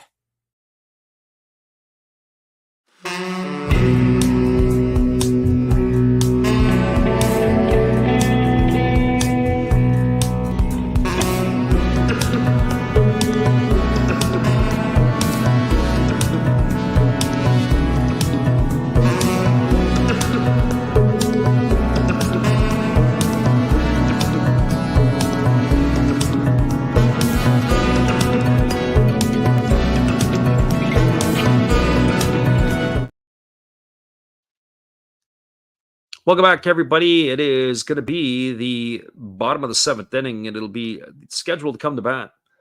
Sakamoto, Kanami, and then the pitcher's spot in the batting order. So we'll see how that actually shows up and works out. We were talking a little bit about the umpire, Ken Kaiser. Unfortunately, passed away a couple of years ago. Actually more than a couple of years ago. 2017 is when he passed away. We were talking about him as a professional wrestler. So just on some quick reach out at our end, before he reached the major leagues, he worked as a pro wrestler wearing a black hood, and it was known as the Hatchet Man. And in his brief stint as a professional wrestler, he wrestled the famous opponents such as Haystacks Calhoun. So Ken Kaiser, a big fella who passed away at the age of 72. He died in Rochester, New York. That's where he was born. He was a big fella at his standards. He was 6'3" when a number as he was, but they didn't actually give his weight, as he was often considered to be a little bit on the portly side. That is for sure. Well, the Buffaloes have made a pitching change. It is going to be Yamaoka coming into the ball game. So Taisuke Yamaoka on in relief, as he will be the third pitcher used in this one. So the right-hander, the diminutive right-hander, ready to face Sakamoto, Kanami, and then the pitcher's spot, as the right-hander kicks and delivers a first pitch fastball that misses down and away, and the count is 1-0 to Sakamoto. Sakamoto tonight 0 for 2. He bounced into a fielder's choice and flew out to left. He has driven in the only run in this one here. There's a fastball swung on, and it is lifted foul. It's going to reach the seats down the right field line. 3 for 18 for Sakamoto.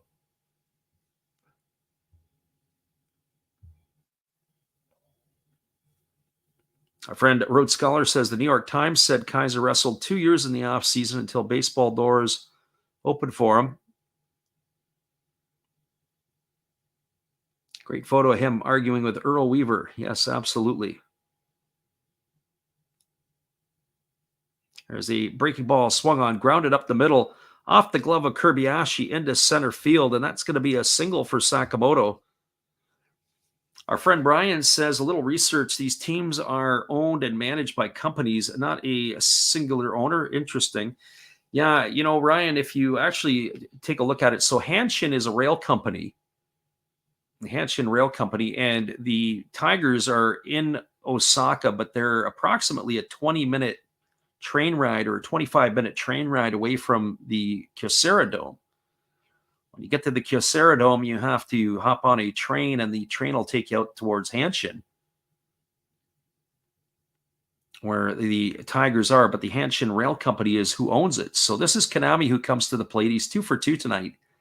9 for 19 in the playoffs. He takes a breaking ball for a called strike, and the count is 0-1.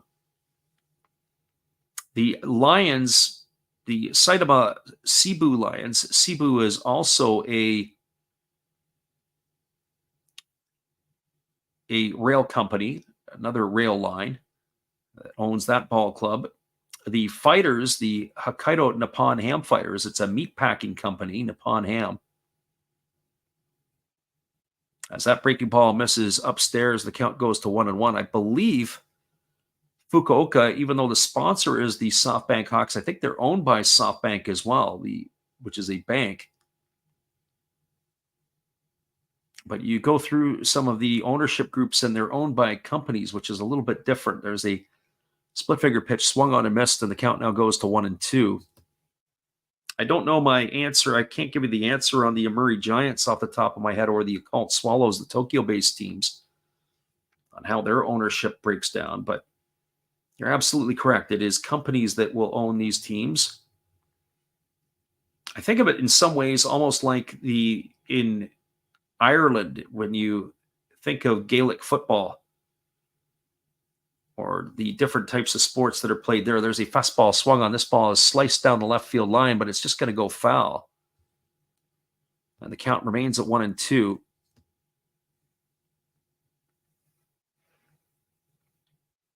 So yeah, it's just operates a little bit differently in Japan on how the ownership of the teams are structured.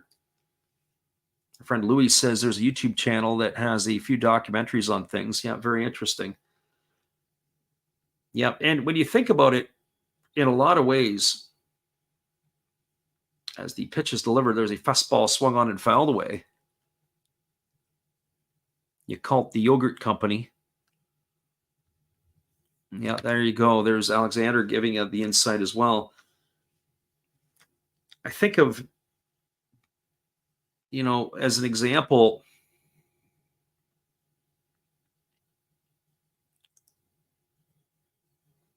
even in England or even in Europe for a lot of times, that you didn't necessarily have singular owners of teams. Now you kind of do in some ways, or even foreign ownership. There's a fastball swung on. It's fouled off the foot of Konami, and it's going to be a foul ball. That's going to run the count still to 1-2.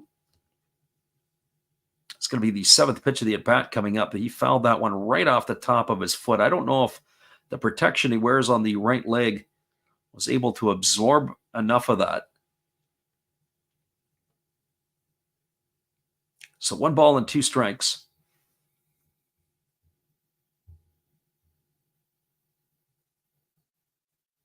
As the left-handed hitting Konami waiting here on the offering from the right-hander Yamaoka. There's a fastball swung on and fouled away, and the count remains at 1-2.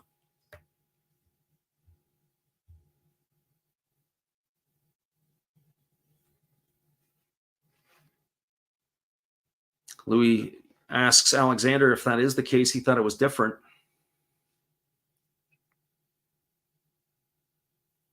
But in some ways, it's interesting. I remember, as I said back about the Gaelic football, that companies would own the teams, and then they would give the players who would play, they would have jobs. They would give the players jobs to work for the company. That breaking ball misses outside. The count is 2-2. Louis says Red Bull's an example. Red Bull Racing.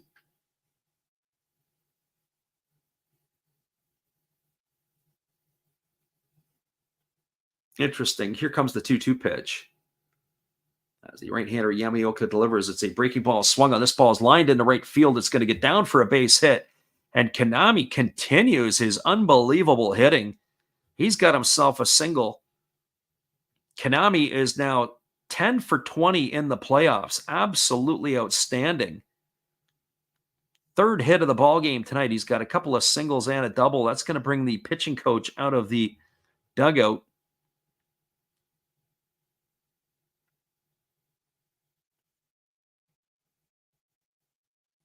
We're going to see where we're at here. If they were able to go first to third on that one, we weren't able to pick it up. And we're also waiting to see who the pinch hitter is going to be, because that looks like it's not going to be Iwasada. That's for sure. Especially at this time of the ballgame. That was a close play, too. In fact, Tomoya Mori came in. He almost caught the ball. He caught it on the short hop. Very, very close play. That ball was able to make it in. But Konami, yet his third hit of the ballgame.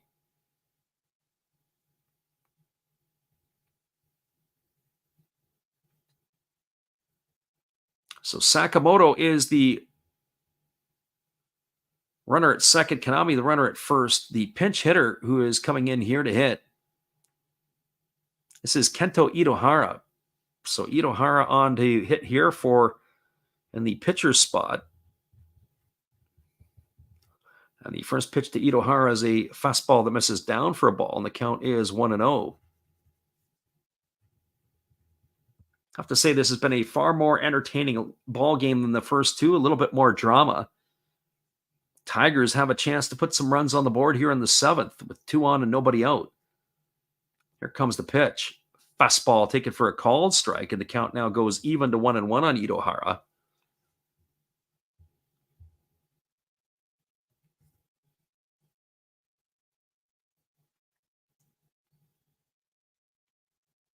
Alexander Leggett says Kanami more like can't stop Nami. That's for sure. There's a fastball swung on. This is lifted foul. It's going to reach the seats behind the third base dugout. Count goes to 1-2. So 1 ball and 2 strikes.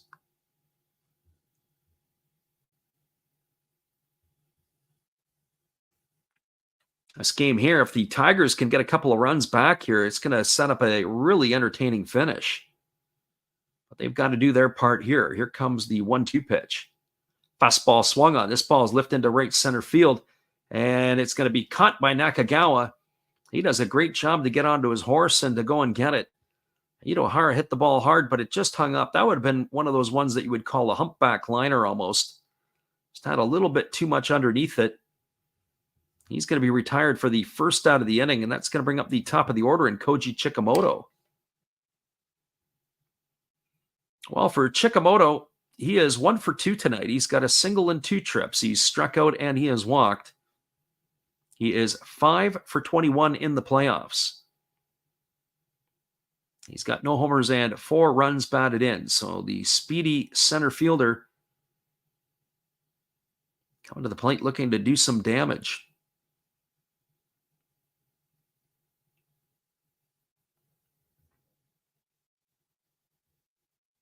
So the right-hander Yamaoka getting his sign from Wakatsuki. He works to the belt. He checks the runner at second. Now he kicks and fires. It's a breaking ball missing upstairs, and the count is 1-0. So 1 ball and no strikes.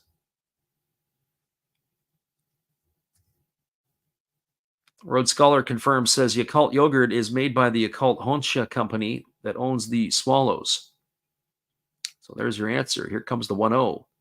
Fastball misses upstairs, and the count now goes to 2-0. Gotta like the crack team of folks that we have in here as well. Right on top of our knowledge, sharing the love of the Japanese baseball. 2 balls and no strikes to Chikamoto. Runner at second, Sakamoto. Runner at first, Kanami. 1 gone here in the bottom of the 7th. Tigers looking to claw their way back into this one.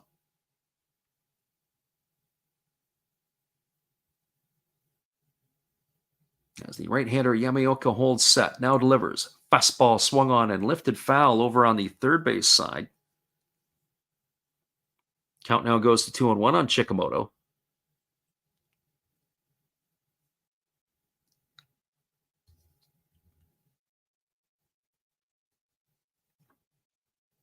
So 2 balls and 1 strike. As mentioned, we will be back on the airwaves tomorrow and on Thursday for these same 2 ball clubs. I anticipate we'll be doing Saturday as well. I think there's going to be a game 6 at the minimum in this series. There's a breaking ball that misses up. Count is 3-1. Louis says, if it only tasted as good. Yeah.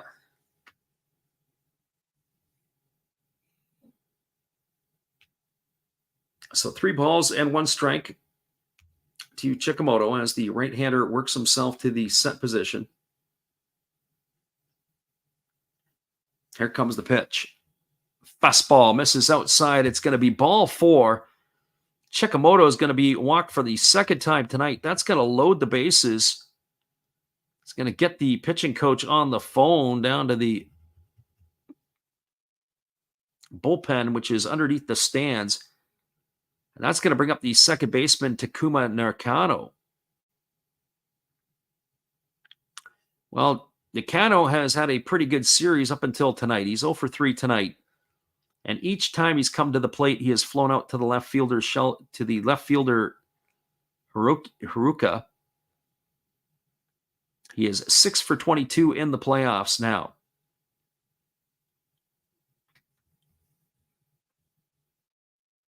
So Nakano digs in. He's waggling the bat, waiting here on the first offering now from the right-hander Yamaoka, who has found himself in a difficult position.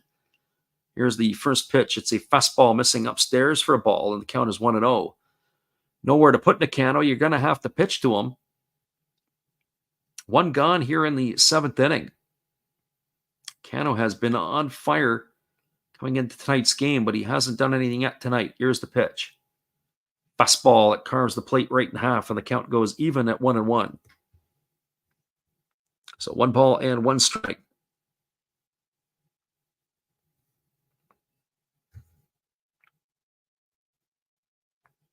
Right-hander Yamaoka gets his sign. Here he comes, ready to go again.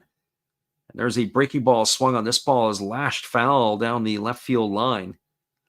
Count runs to 1-2. So 1 ball and 2 strikes.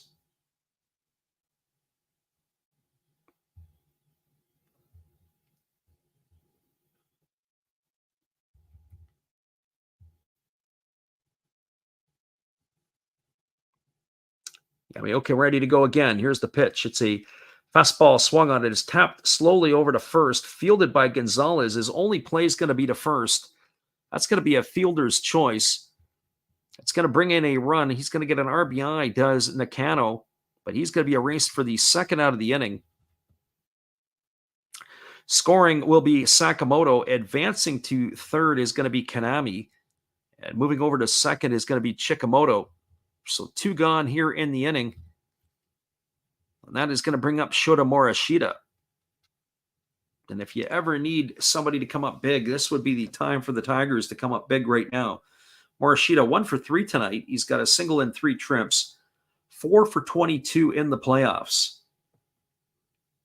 So the Tiger right fielder here waiting on the first pitch from Yamaoka, who kicks and delivers. There's a breaking ball taken for a called strike. The count is 0-1. You have to say this game, for the most part, has been firmly in control by the Buffaloes. The Tigers have a chance here to get this one right back in it. Here comes the pitch. It's a fastball swung on. Grounded through the 4-hole into right field. Mori fields it. Rounding second, rounding third, and heading home is Chikamoto, and it's going to be a 2-run single for Morishita. And that is going to cut the scoreline to 5-4. And one would have to think that it's got to be close to the end of the night for Yamaoka. Oh, boy. So a 2-run single by Morishita. Now a 5-4 ball game here. Our friend Samarcus Aurelius says he doesn't feel so good. Yeah, you might be right. So that brings up Yusuke Oyama to the plate, who is 1 for 3 in this one. But that was a timely hit from Morishita, that's for sure. And a good piece of hitting going the other way through the 4-hole to bring in a pair of runs.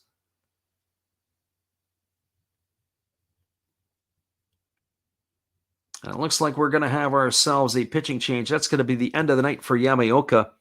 So hang tight, everybody. We've got ourselves a pitching change. We'll come back in just a few minutes. I'll let you know what that's all about when we return. Hang tight, everybody. Hello, everybody. Steve Rodmacher come back at you again. And during this pitching change, for a change of pace, let's open some baseball cards. We'll get through these quickly. 2023 Topps Big League. We have rookie card of Tyler Freeman to go along with a Matt Chapman.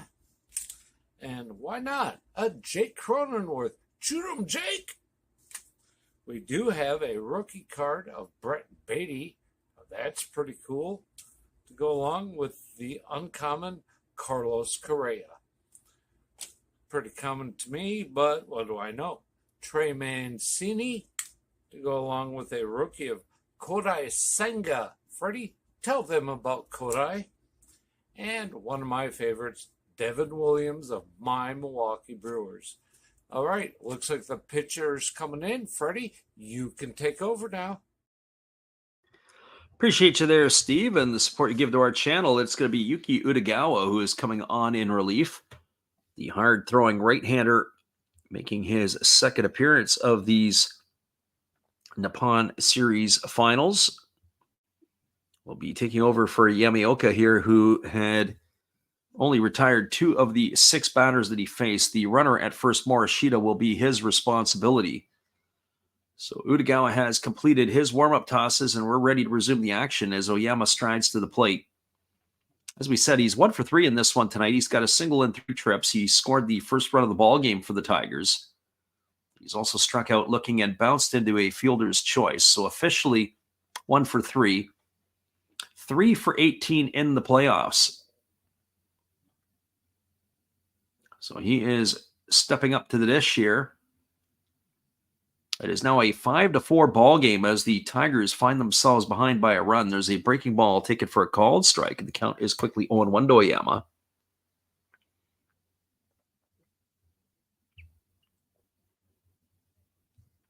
Alexander says the Buffaloes are being hunted right now. Yeah, it sure looks like it.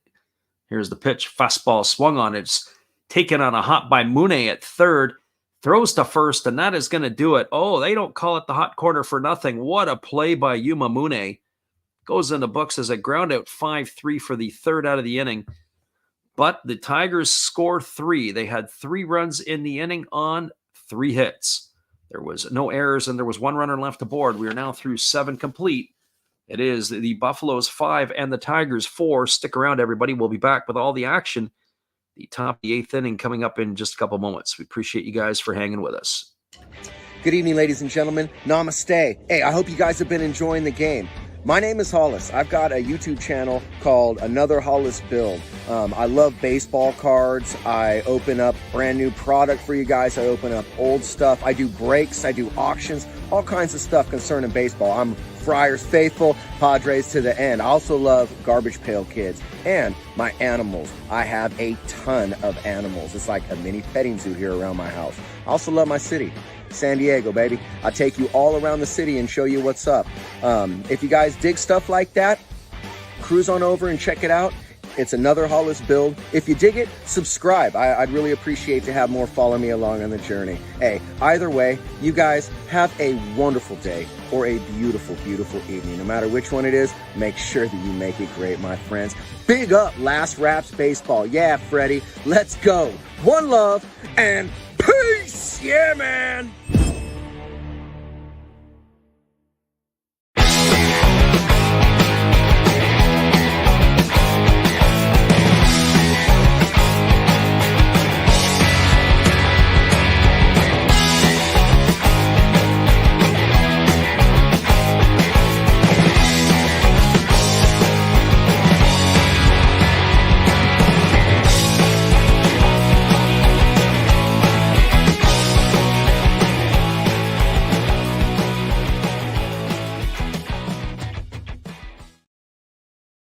Welcome back, everybody. It is going to be Marwin Gonzalez, Kataro Kobayashi, and Kenya Wakatsuki to come to bat here in the 8th inning for the Buffaloes. Our friend Alexander Leggett says, what does Hollis do for a living? He is a teacher, and of all things, he is art history is his deal. And if I'm not mistaken, ancient history. But history, art, all the rest of that stuff, that's right up his alley. So it is going to be Gonzalez, Kobayashi, and Wakatsuki here. We're going to get the confirmation of the pitching change because I do believe that the Tigers are yet going to the bullpen again as Iwasada's night was over as he was pinch hit for by Kento Idahara. But the man of the hour now is Morishita with that 2-run single. And it is going to be the switch-hitting Marwin Gonzalez to lead it off here. And the first pitch is a fastball that is swung on and missed. Daichi Ishii on the mound in relief here. So Daichi Ishii on in relief, the right-hander, facing Gonzalez here, and is ahead in the count at 0-1. Pitcher number 4 used tonight by the Tigers. Fastball misses up and in, and the count goes even to 1-1. My guess it's going to be Yamazaki and then Hirano to finish this ball game off for the Buffaloes.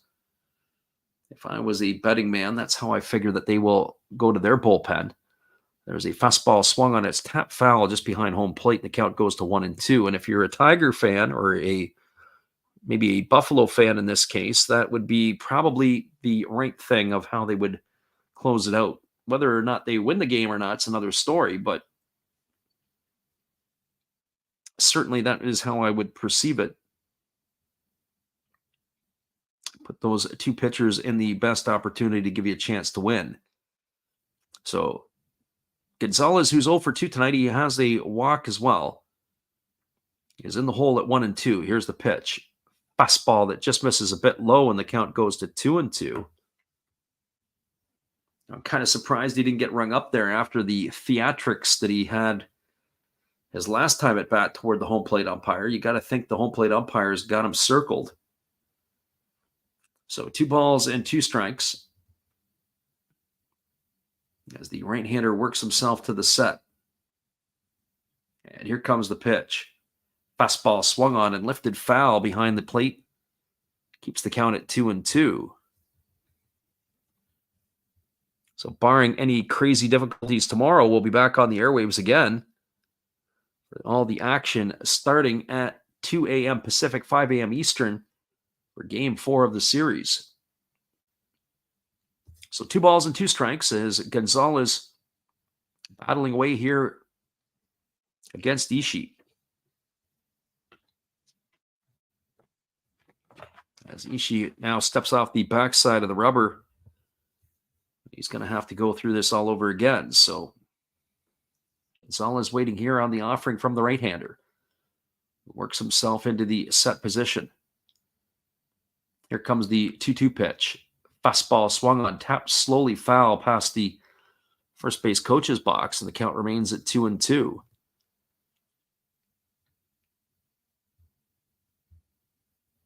So 2 balls and 2 strikes. Once again, we do appreciate everybody who comes in to listen, and whether you stay for a long time or you stay for a short time, we appreciate you being here. Whether you listen live or on delay, we've had a lot of people listening on delay over the last few days. That's great too. Here's the 2-2. Fastball swung on. This ball is lined over the head of the second baseman into right center field. It's going to get down for a base hit. And Gonzalez has got his first knock of the ball game. And that is going to bring up the shortstop, Kotaro Kobayashi. Well, I would think in this situation, Kobayashi's got to be thinking about bunting. He had a sacrifice bunt his last time up. He is 1 for 2 tonight. And you'd like to think, or I would like to think, that they're probably going to try to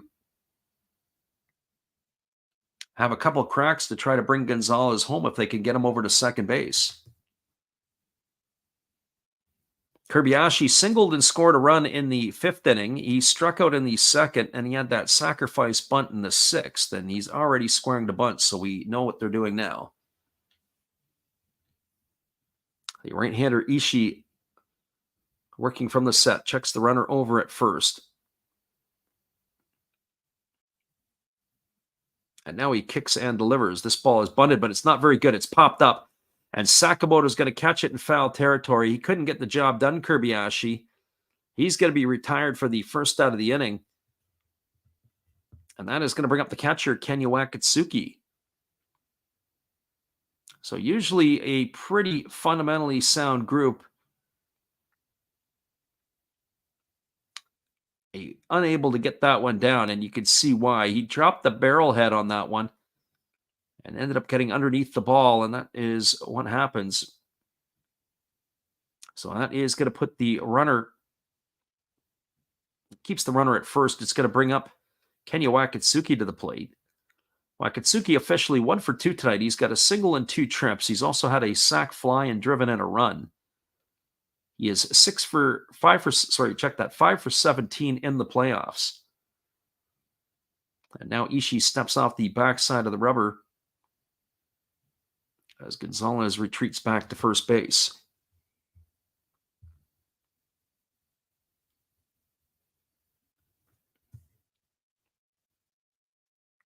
1 for 2 for Wakatsuki, as we said. He's looking to get his second hit of the game here. No sign of him squaring to bunt. The pitch is on the way. It's a fastball taken for a called strike. Oh, that stood Wakatsuki up. I'm sure he's probably going to have a few words of discussion with the home plate umpire when he comes back out to catch. That pitch looked like it was a little on the low side. Actually, looked like it was a lot on the low side. It was well below the knees of the catcher. That's usually a pretty good indicator. If it's below the knees of the catcher, you're probably not going to get that call, but certainly the pitcher Ishii did there. So no balls and 1 strike to Wakatsuki. As the right-hander delivers again, there's a fastball that just misses outside. Count goes even to 1-1. So 1 ball and 1 strike. We're getting into the deep water. It's a 5-4 ball game for the Buffaloes. They've got Marwin Gonzalez at first with 1 gone. It's 1 ball and 1 strike to Wakatsuki. Ironically, Yuki Utagawa looks like he's going to come back out for another inning, but this is where the chess match is going to be. If his spot in the batting order is 2 more after Wakatsuki, so we'll see if they stay with him or if they're going to have to go to the pen, as he is up and throwing in front of the dugout.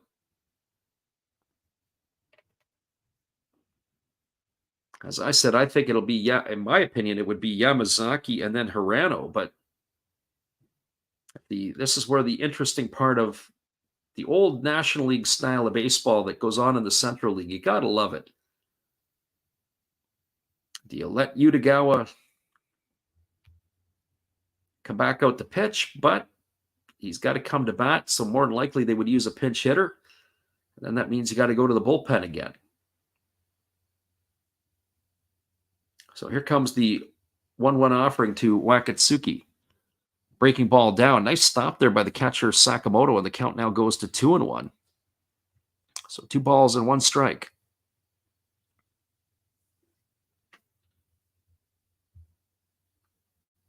Lots of baseball ahead of us over the next couple of days. As we said, it is Game 4 tomorrow night, Game 5 on Thursday. It'll be 6 p.m. local time in Osaka for the games, which makes it's going to be 2 a.m. Pacific in North America or 5 a.m. Eastern. If we get back to the weekend, the start times shift a half hour later. There's a ball that's thrown over to first base, and getting back in time is Marwin Gonzalez. Gonzalez is the runner at first here with 1 gone, 2 balls and 1 strike to Wakatsuki. As the right-hander leans in, he gets the sign from his catcher.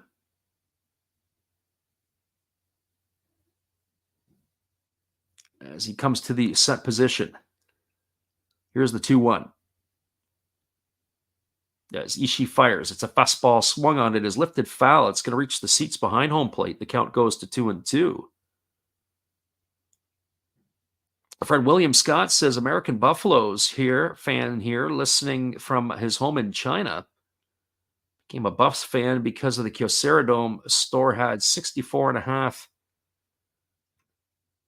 8.25 hats in 2018. That's pretty funny. Well, we thank you for listening in there, William. Much appreciated, and we're glad you can make it in for this one here. I didn't think we were going to make it with the problems we had early in the ball game. Here comes the 2-2 pitch as the right-hander delivers. Fastball swung on. This ball is lifted down the left field line. It's drifting towards the corner and making the catches noisy. And he fires it all the way back to first base, and Marwin Gonzalez scampers back safely. So that's going to retire Wakatsuki for the second out of the inning. 2 gone here, and it's going to leave it all up to the left fielder, Taishi Haruka. That's what a lot of people do. They sync the game. If you've got a feed or if you're listening from somewhere, a lot of people will sync our call to the game. We've been doing it all year. As this year is coming to an end, we didn't do as many games as we did last year, but we did go north of 100 this year. I'll have to take a look at the final tally.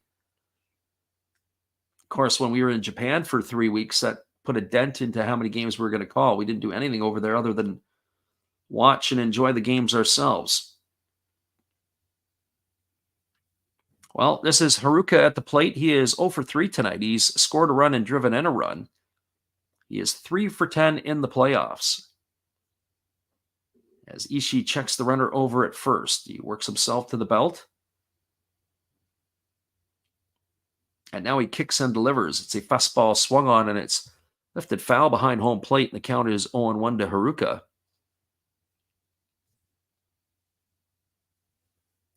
So one thing I noticed about the Tigers when I saw them in the preseason and saw them a couple times last year is that their bullpen comes into the game and the game comes to a grinding halt. It is really slowed down here at this point. So no balls and 1 strike as the right-handed hitting Haruka waits here on the offering from Ishii, who checks his runner at first. Here comes the 0-1 pitch. As he kicks and delivers, it's a breaking ball that misses up and in. Count now goes to 1-1. So 1 ball and 1 strike to Haruka. On deck is the pitcher's spot. Yuki Utagawa would bat next. But I don't think we will see Utagawa if Haruka finds a way on. Ishii holding set. Here's the pitch. Breaking ball misses upstairs. The count now goes to 2-1.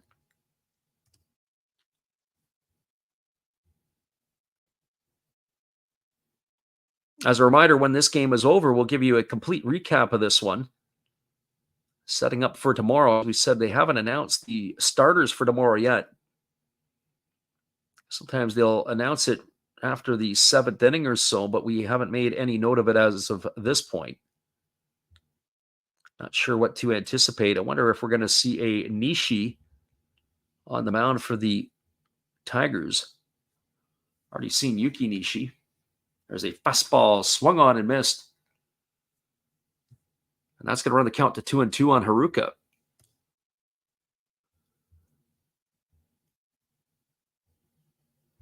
So 2 balls and 2 strikes.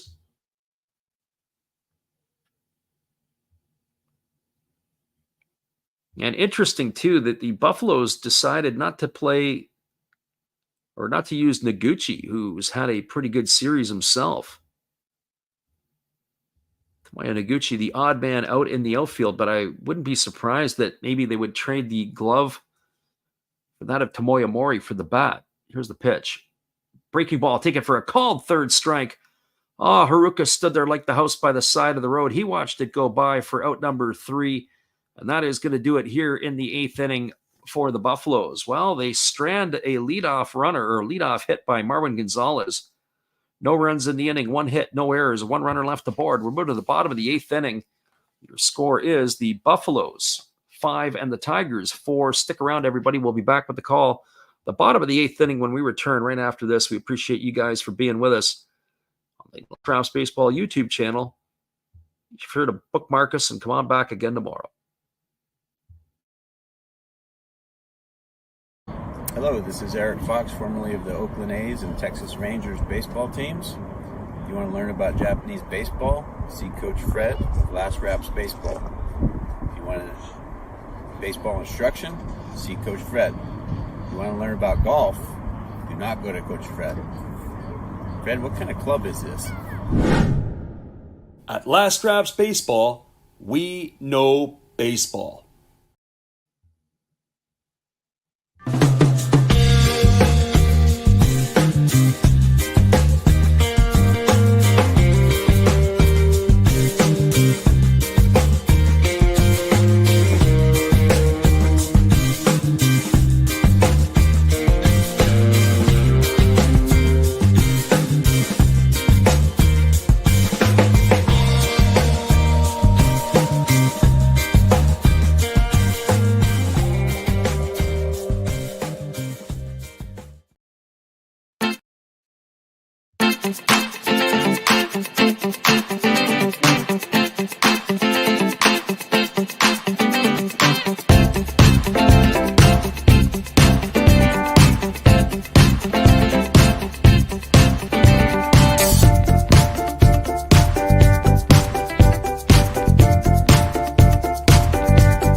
Welcome back, everybody. It is going to be the 5, 6, and 7 hitters to come to bat here in the 8th inning, and that means it's going to be Teraki Sato, Sheldon Noisy, and Sashiro Sakamoto.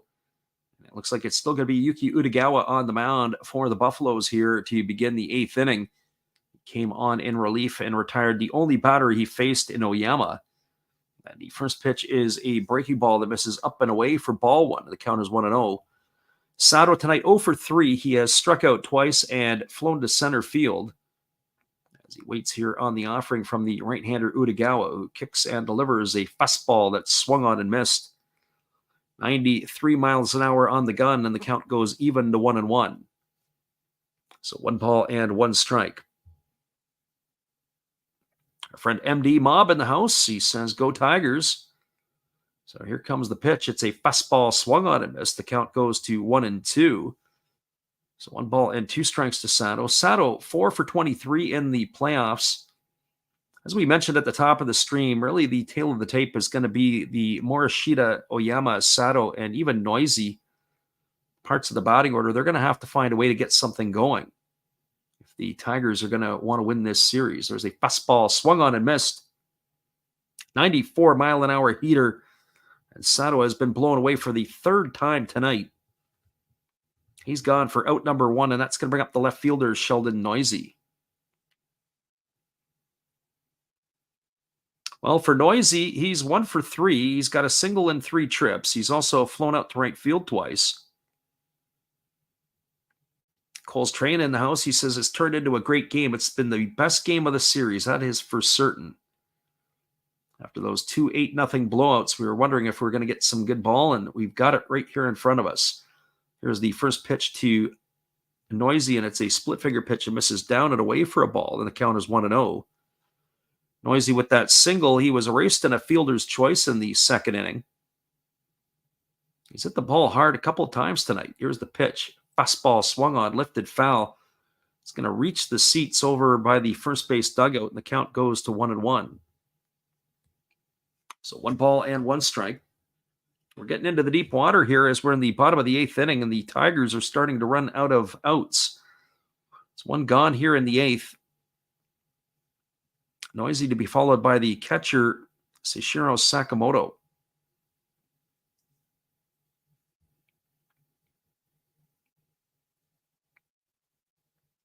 So here's the offering now from Utagawa. It's a split-finger pitch, waved at and missed, and the count now goes to 1-2.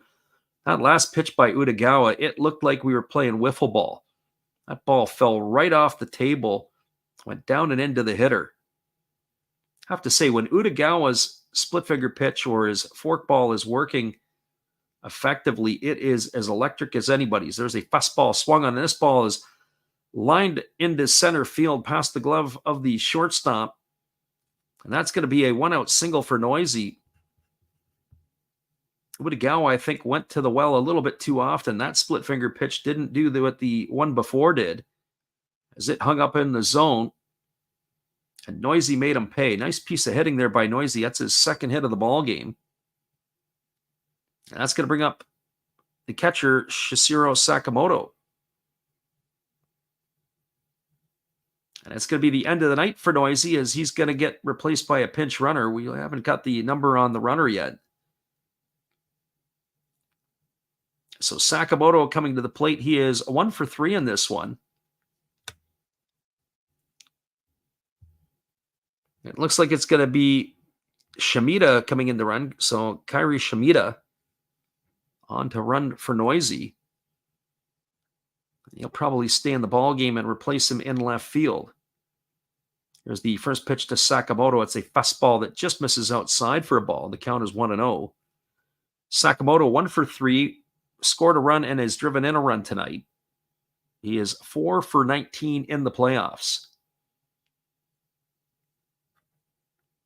The runner at first base is jockeying with the Buffaloes here, as Utagawa throws over and diving back safely as the base runner. Shimida.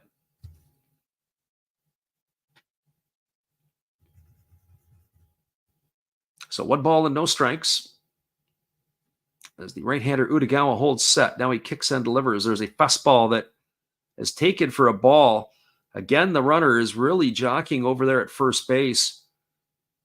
Wakatsuki came up looking like he wanted to throw, and diving back into the bag head first was the runner. It looked like he wanted to go, but he stumbled getting out of the box, or out of the blocks, I should say. And then he had the head first dive back. So he's itching to run over here at first base. 2 balls and no strikes here to Sakamoto. Just can't seem to get his footing. Here's the pitch. They squared a bunt, and it is a fastball that's taken inside for a called strike, and the count is 2-1. So the Tigers have got all kinds of trickery up their sleeves, but nothing has worked yet here.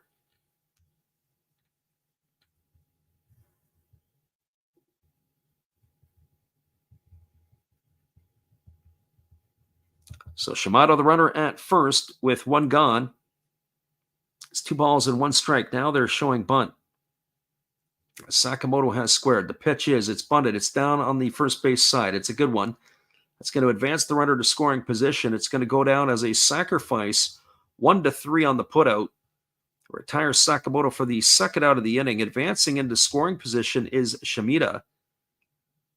And that is going to bring up the hot-hitting shortstop Seiya Kanami. So this is the conundrum, or a bit of a conundrum, that you would think about. Kanami tonight is 3 for 3. He's got 2 singles and a double. He's also scored a run. He is 10 for 20 in the playoffs. He's the hottest hitter in the Tiger batting order. You've got first base open, and you've got the pitcher's spot on deck. So what do you choose to do? Well, it looks like they're going to have Utagawa face him.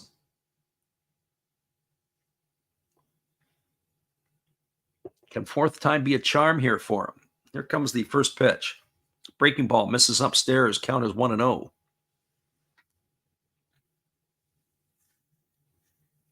Kanami was unable to pick the ball out of the dirt that the starting pitcher, Ito, had thrown to second back in the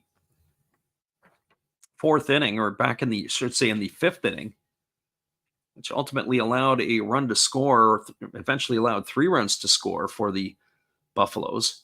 Fastball taken for a called strike. Count goes even at 1-1. But as far as him at the plate in this series, he has been absolutely on fire.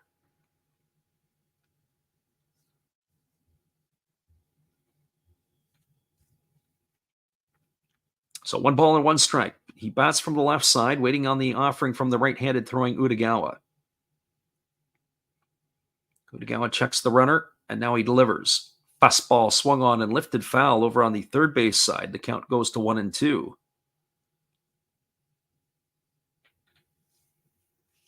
I have to say, I've seen Utagawa pitch in the past, and he does have ice water in his veins. His biggest Achilles heel is that he sometimes walks too many batters. As long as he can live around the zone and cut down on his walks, he is a really intriguing pitcher to watch. He can bring it up into the mid-upper 90s. Here's the 1-2. Split finger pitch, swung on, tap foul, just over by the first base on deck batter, or on deck circle. Count remains at 1-2.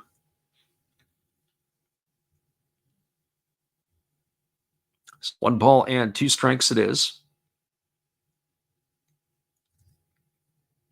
As we said, we do appreciate everybody who has listened in with us tonight.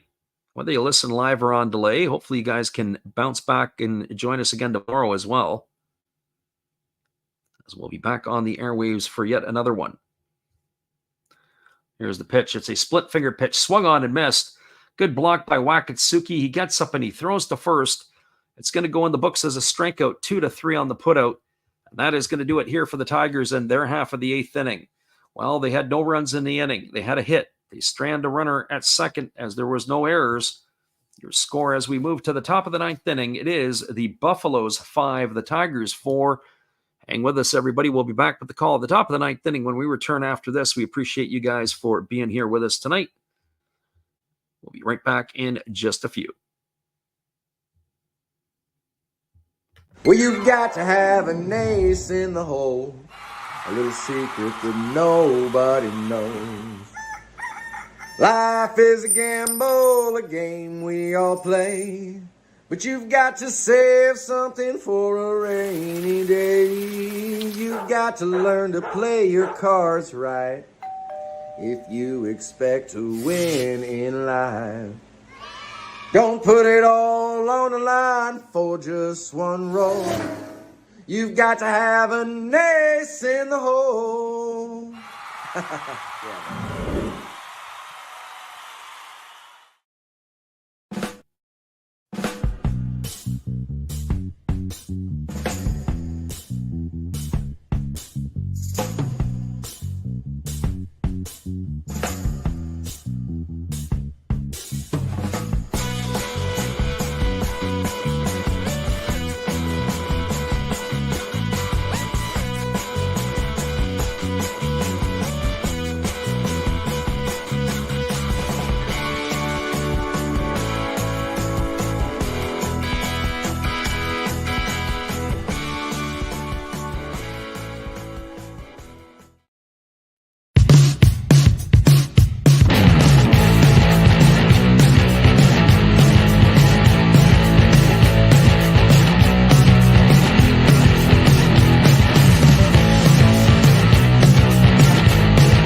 Welcome back, everybody. It's slated to be the pitcher's spot in the batting order, but I don't think we're going to see Utagawa come to pitch. I do know we are going to have a pitching change as the Tigers are going to their bullpen again as they're bringing in a left-hander. And the left-hander is going to be Takuma. Looks like it is Kirishiki on the mound here in relief. So we'll get the update on that one there.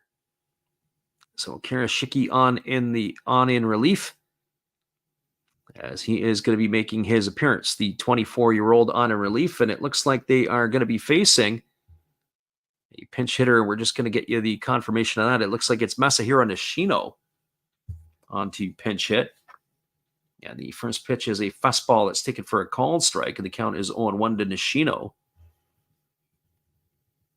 It'll be Nishino, then the top of the order in Nakagawa and Mune. And here comes the 0-1 offering. It is a fastball that just misses off the outside corner, and the count goes to 1-1. Nishino pinch hitting here in the pitcher's spot for Utagawa. As the lefty holds to the belt and now delivers. Fastball swung on, tapped slowly back to the pitcher. And it is going to be an easy out here. It's going to go down as a ground out 1-3. So one Buffalo up and one Buffalo down here in the ninth. And it's going to bring up the top of the order in Kai Nakagawa.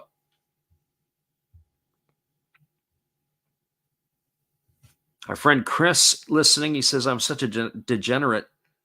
Awake this early listening to a broadcast of Japanese baseball to see if his bet cashes in. Well, we welcome everybody, Chris.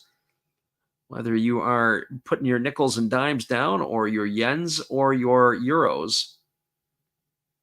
Welcome everybody into the stream. Here's the pitch. It's a fastball swung on it. Is popped up down the right field line in foul territory. Backing up on it is Oyama, and he makes the catch. Oh, that's dangerous. He started to backpedal, and that's where you can always get yourself into a lot of trouble. But he makes the catch, and Nakagawa is going to be gone for the second out of the inning, and that's going to leave it all up to Yuma Mune. Well, for Mune, he is officially 1 for 3 in this one. He's got a double, a couple RBIs. He's flown out twice to left field, and he has singled. So he is on the playoff run now. He's now 7 for 26. And the first offering on the way, it's a breaking ball that misses down and away, and the count is 1-0. Thank everybody for listening in. As we said before, we will be back on the airwaves again tomorrow and on Thursday for the same games, as long as we don't have any issues at our back end. As the 1-0 is on the way, and there's a fastball taken for a called strike, and the count goes even to 1-1. 1 ball and 1 strike to Mune. So don't forget to hit or bookmark the channel so that you guys can come on back again tomorrow night. We'll put the coffee on for you. Here comes the pitch. Fastball misses outside, and the count goes to 2-1. So 2 balls and 1 strike.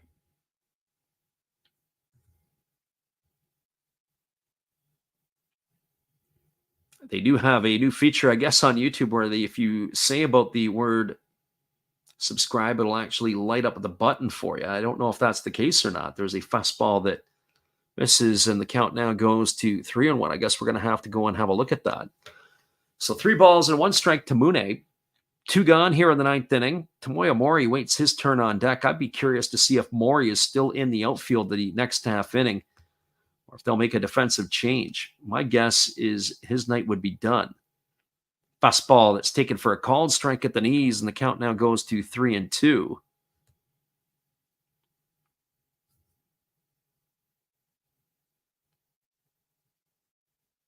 Alexander Leggett says, we welcome all ramblers and gamblers. Can the Tigers turn this into a happy Halloween? Well, it is definitely going to be interesting there. Are they in for a trick or a treat? Here's the 3-2 pitch. Fastball misses upstairs. That's going to be ball 4, and Mune is going to be aboard with a 2-out walk. It's going to bring up the right fielder, Tomoya Mori. That's something I never thought of. Is Halloween celebrated in Japan? I don't know. Do they have trick-or-treaters? Do people go out and do things? That I don't really know.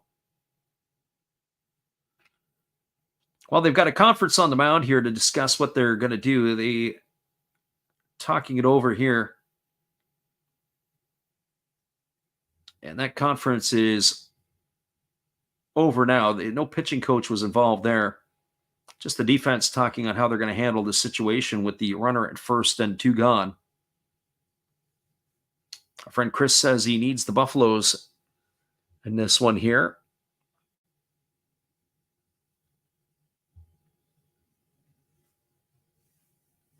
So runner at first, Mune, 2 gone. Yuma Mune at the plate. As I said, I would expect that, it's Tomoya Mori at the plate. Jumping ahead of ourselves here. Yuma Tongu's out of the ballgame by now. There's a fastball swung on and fouled away. Count is 0-1. I have to say that Tomoya Mori wastes very little time when he takes his swings. Very, very aggressive. He comes out of the dugout swinging. There used to be a player who played with a number of organizations in Major League Baseball. His name was Randall Simon. Randall Simon used to start swinging when he came out of the dugout. Well, that's what Tomoya Mori reminds me of. He swings at a lot of first pitches. He takes some serious hacks. As the pitcher throws over to first base, getting back in time is the runner Mune. Road Scholar says they dress up, no trick-or-treating. There's a breaking ball waved out and missed. The count now goes to 0-2. Our friend William Scott says, is Halloween celebrated in Japan, not in Shibuya? And probably not at the Sensoji Temple either, I would think. Probably that area is reserved for other celebrations.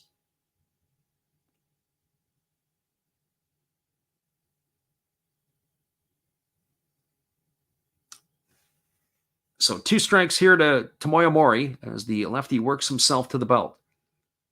Here's the pitch. Fastball that just misses off the outside corner, and the count goes to 1-2. Catcher Sakamoto wanted that pitch. He held it in there for the umpire to see. We'll get a look at the replay on that one. But it looked like he missed about 6 inches off the plate. He did hit his spot, though, but catcher was well off the dish. So 1-2 here to Mori. As the lefty works again, he checks the runner at first. And now he steps off the backside of the rubber, and he's going to wipe himself off, and we'll do this all over again.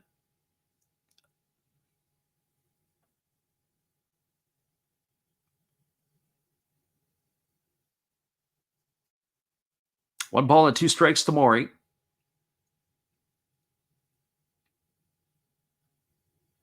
If the reliever here can take a little something off of it and get Maury out in front. There's a breaking ball that misses down and the count goes to 2-2. I believe that Maury would be way out in front of something. That'd be a way to put him away.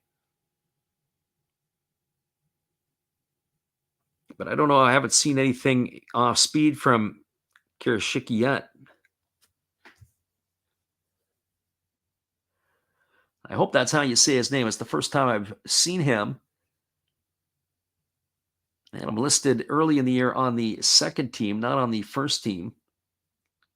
But it doesn't really much matter now, as he is in the ball game here. 5-4 lead for the Buffaloes. Here comes the 2-2 pitch. He kicks and he fires. It's a breaking ball, swung on and missed. There's the off speed that we were looking for. And Maury is in the books for the third out of the inning, and that is going to do it. Well, we're going to the bottom of the 9th inning. There was no runs, no hits, no errors, but there was a runner left on base. Your score as we move to the bottom of the 9th. It is a 5-4 ball game. Hang with us, everybody. We'll be back in just a few with all the action, as it is slated to be the 9, 1, and 2 hitters in the batting order for the Tigers. And I would assume we're going to get a pinch hitter and then Chikamoto and Nakano to come to bat. We'll be back here in just a couple moments. We appreciate you guys for being here. We thank you guys for listening in with us tonight on the Last Raps Baseball YouTube channel.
Our friend William says the context Shibuya area, where the world's busiest street crossing is the government trying to ban public drinking and Halloween celebrations, which usually has plenty of both. Even in the best of times in that area, there is a lot of drinking that goes on nonetheless.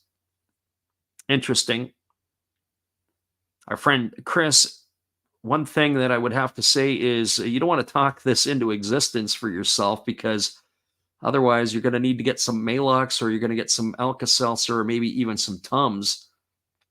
I would say sit back, put your feet up, and enjoy a nice cup of tea, and we'll see what happens here. Well, as far as I'm concerned, it would probably be Yoshi Hirano coming in relief, but we haven't seen that yet. The pinch hitter that is in for the Tigers, they have a right-handed hitter. This is going to be Fumihiro Haraguchi. So he is coming in to pinch hit to lead off the inning. And it is Hirano who is on in relief. And the first pitch is a fastball that misses upstairs for ball one. Count is 1-0. As you noticed, Hirano had 29 saves during the regular season. The former Arizona Diamondback and Seattle Mariner is back with the Buffaloes after some time in Major League Baseball. As the right-hander kicks and delivers, it's a fastball missing upstairs, and the count now goes to 2-0. Nothing worse than facing a pinch hitter and not being able to throw him strikes. So Haraguchi heading the count here at 2 balls and no strikes. Here's the pitch. Fastball that carves the plate in half, and the count now goes to 2-1. It's a tough situation for a pinch hitter. Usually teams, if they're down by a run, there's a strategy that they'll take until they get a strike. But sometimes pinch hitters want to walk in there and they want to start swinging. There's a split finger pitch missing down, and the count is 3-1. And certainly here, a leadoff walk would present a big problem for the Buffaloes. You want your hitters to swing the bat. So 3 balls and 1 strike. Tigers looking to get a run back here to at least take it into extra innings, if not win it. There's a fastball that misses down and away. It's going to be ball 4. And Haraguchi is aboard with a leadoff walk, and that'll bring up the top of the order in Koji Chikamoto. And this will be a bit of a conundrum here because you got to wonder if they're going to bunt him or not. And Haraguchi's night is over after drawing the walk. We're going to have a pinch runner for him. But he gets around to high fives at the dugout.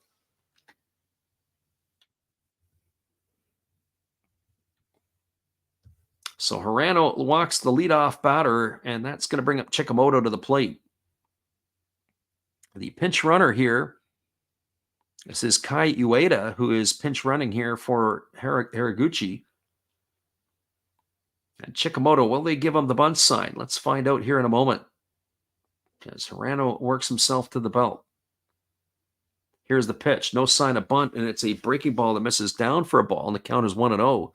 Chikamoto tonight, 1 for 2 officially. He's drawn a couple of walks. 5 for 21 in the playoffs. He's also scored a run in this one. The crowd is into it right across the stadium. There's a fastball swung on a grounded foul, and the count goes to 1-1. This is definitely what you play for.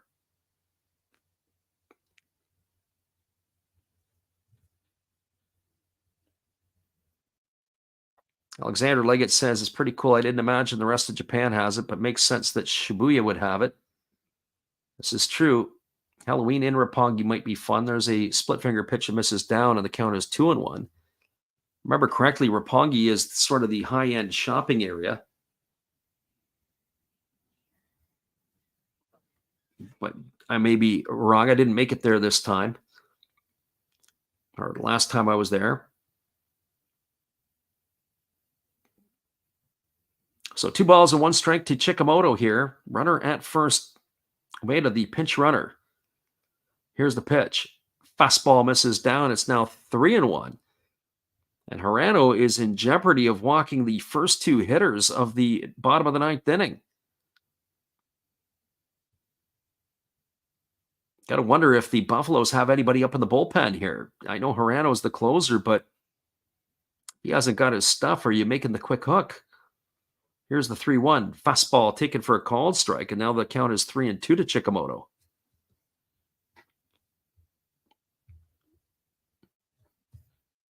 So 3 balls and 2 strikes. Runner at first base, Ueda, as he came on to pinch run for Haraguchi. Here's the 3-2. Fastball swung on, grounded to second. The only play is going to be to first, as there was a nice stop there by Adachi. As the runner is going to advance himself over to second base, it's going to be a ground out 4-3 to retire Chikamoto. He's gone for the first out of the inning, but that's going to move Ueda into scoring position. And that is going to bring up the second baseman, Takumu Nakano. Nakano's had himself a good playoffs, but he's not had himself a great game tonight. He's flown out to left field 3 times. He's bounced into a fielder's choice and driven in a run, so he is 0 for 4 on the books, 6 for 23 in the playoffs. But all that can be thrown out the window right now with a base hit. As Hirano holds set, now delivers. Breaking ball misses down and away, and the count is 1-0. So 3 batters here in the 9th inning, and Hirano has fallen behind all 3.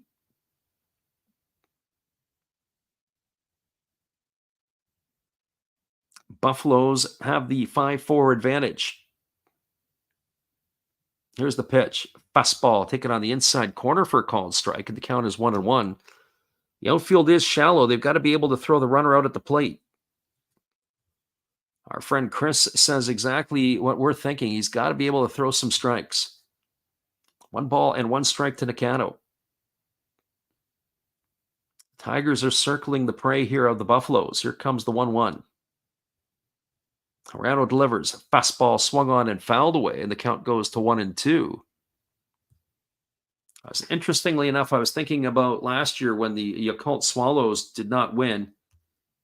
2 years ago, it was Scott McGuff was a big impact for the Swallows. Last year, not so much because the Buffaloes won the Japan series, but he really hasn't been a big impact in the playoffs for the Arizona Diamondbacks this year. A year or two changes. There's a fastball swung on and missed. And Nakano goes down on strikes. He's gone for out number 2. And that is going to leave it up to the right fielder, Shota Morishita.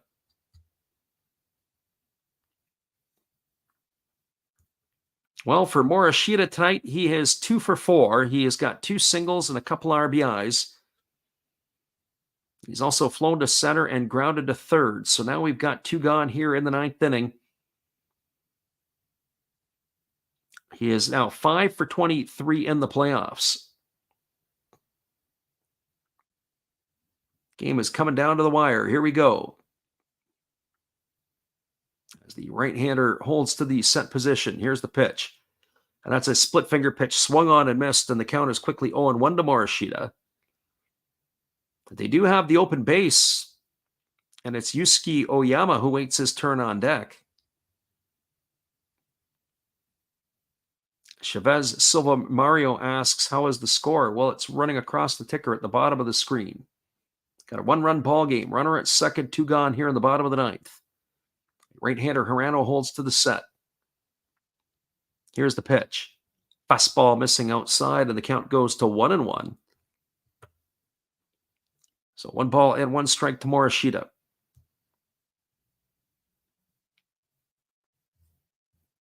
Infielders for the Buffaloes are going to have to keep the ball in the infield. They're going to have to knock everything down. Can't let it get through. Ball to the outfield. One would have to think they're going to try to score the run. There's a split finger pitch down in the dirt. A really good block there by Wakatsuki. Makes the count 2 balls and 1 strike.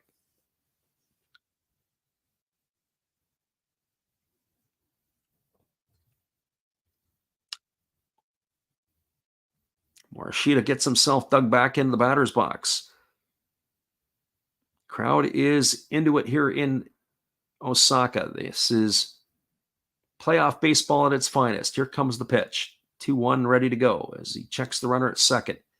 Split finger pitch misses down. It's now 3-1 to Morishita. Tiger fans urging their team on here. They're down to their final out.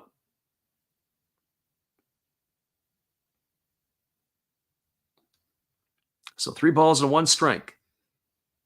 Rando gets the sign from his catcher.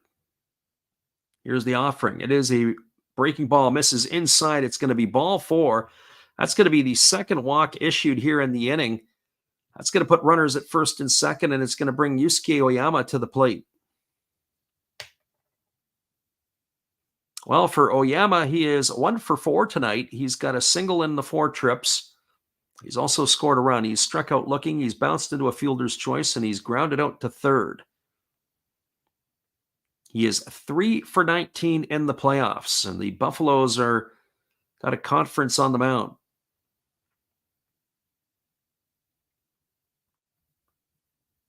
The conference is over as the pitching coach is heading back to the dugout.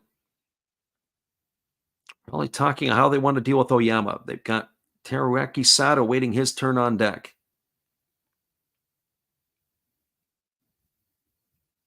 Tigers have weight of the pinch runner at second. The runner at first is Morishita. As Oyama steps to the plate here, looking to tie the ball game or maybe even walk it off here for the Tigers. Here's the pitch. Fastball misses up and away, and the count is 1-0. Alexander Leggett says, is Hirano considered throwing cheese? Well, he's got himself in a hole here. So here comes the pitch. Fastball swung on and lifted foul behind home plate, and the count goes to 1-1. Oyama took a big hack at that one and fouled it away. 1 strike. It is down to crunch time here as the Tigers drastically trying to get themselves a run here to tie this ball game up. 1 strike. Rano leans in, looks at the sign from his catcher, and there's a fastball swung on, and it's tapped foul over on the third base side. The count goes to 1-2. Now the Tigers are down to their final strike.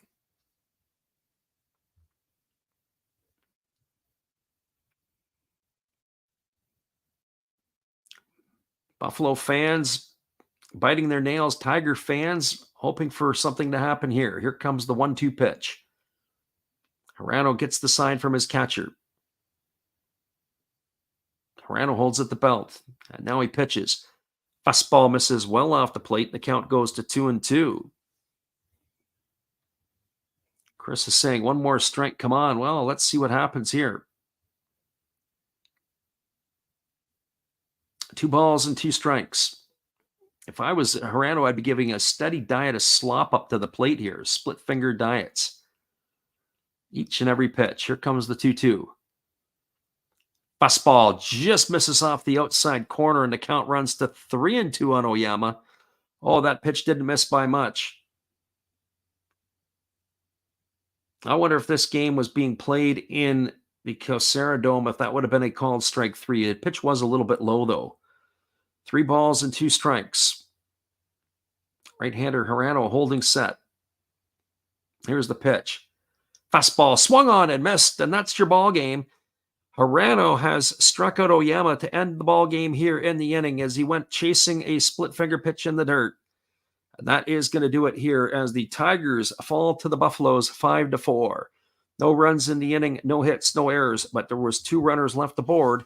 Your final score was the Oryx Buffaloes 5 and the Hanshin Tigers 4. Everybody, thanks for being with us. We'll come back and wrap it up in just a couple of moments. We appreciate you guys for listening in with us here tonight on the Last Raps Baseball YouTube channel. Good evening, sports fans. I hope you all have been enjoying the game. This is just another message from another Hollis build. I hope that your team is in the lead, but if not, remember, that's life. That's what all the people say. You're riding high in April, shot down in May. But you know I'm gonna change that tune. When I'm back on top in June. I said that's life. And as funny as it may seem, some people get their kicks stomping on my team, but I don't let it get me down. 'Cause this fine old world, it keeps spinning around. I hope you enjoy the rest of the game, and if it remains the same, remember, that's life. You want your fill? Go check another Hollis build on YouTube. Last Raps Baseball. Let's get back to the game. Let's go! You know that's life. You know it. One love and peace.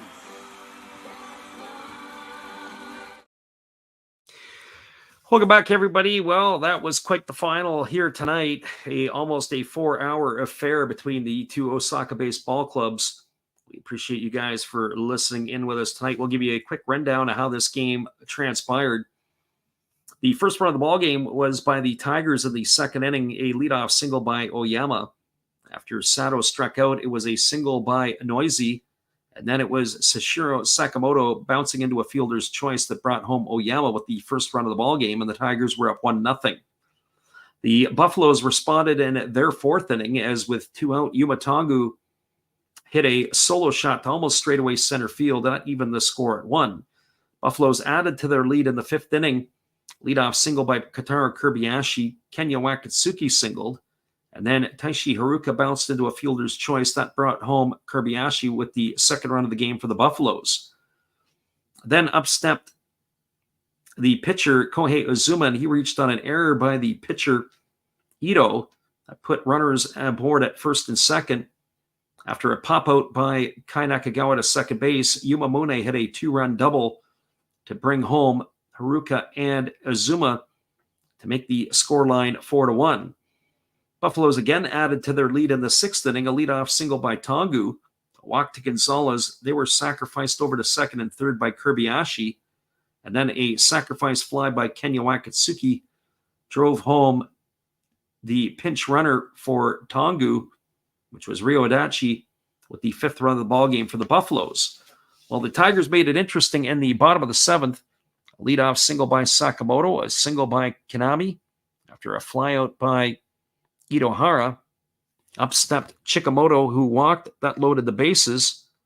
And then it was a fielder's choice by Nakano, and then a 2-run single by Morishita that cut the lead to 5-4. Your final score in this ballgame was 5-4, and that's where the scoring ended. And we appreciate everybody who checked in with us tonight. Whether you are a regular, whether you're new to the channel, we appreciate you guys for being here. Our friend William Scott said the Buffaloes get dome field advantage back, 2 wins from back-to-back. That is true. I do think that the Tigers will get at least 1 win in this series, if not 2. And I think we will see a Saturday night at the Kyocera Dome on the other side of town. Okay, everybody, once again, we appreciate you guys for listening in with us tonight. I apologize for the first stream that we had to shut down because we had to reboot everything and try to get things back into straightaway order. Unfortunately, it took us a little while longer than we could have, and we missed an inning or so of the ball game. But we will be back on tomorrow night. Hopefully, we'll have everything squared away to give you the call again tomorrow. Once again, everybody, it's been another Last Rouse Baseball video production. We hope you have a great night. Come on back and see us again tomorrow. Happy trails to you until we meet again. Happy trails to you. Each smile comes back again. Who cares about the clouds when we're together? Just sing a song and think about sunny weather. Happy trails to you until we meet again.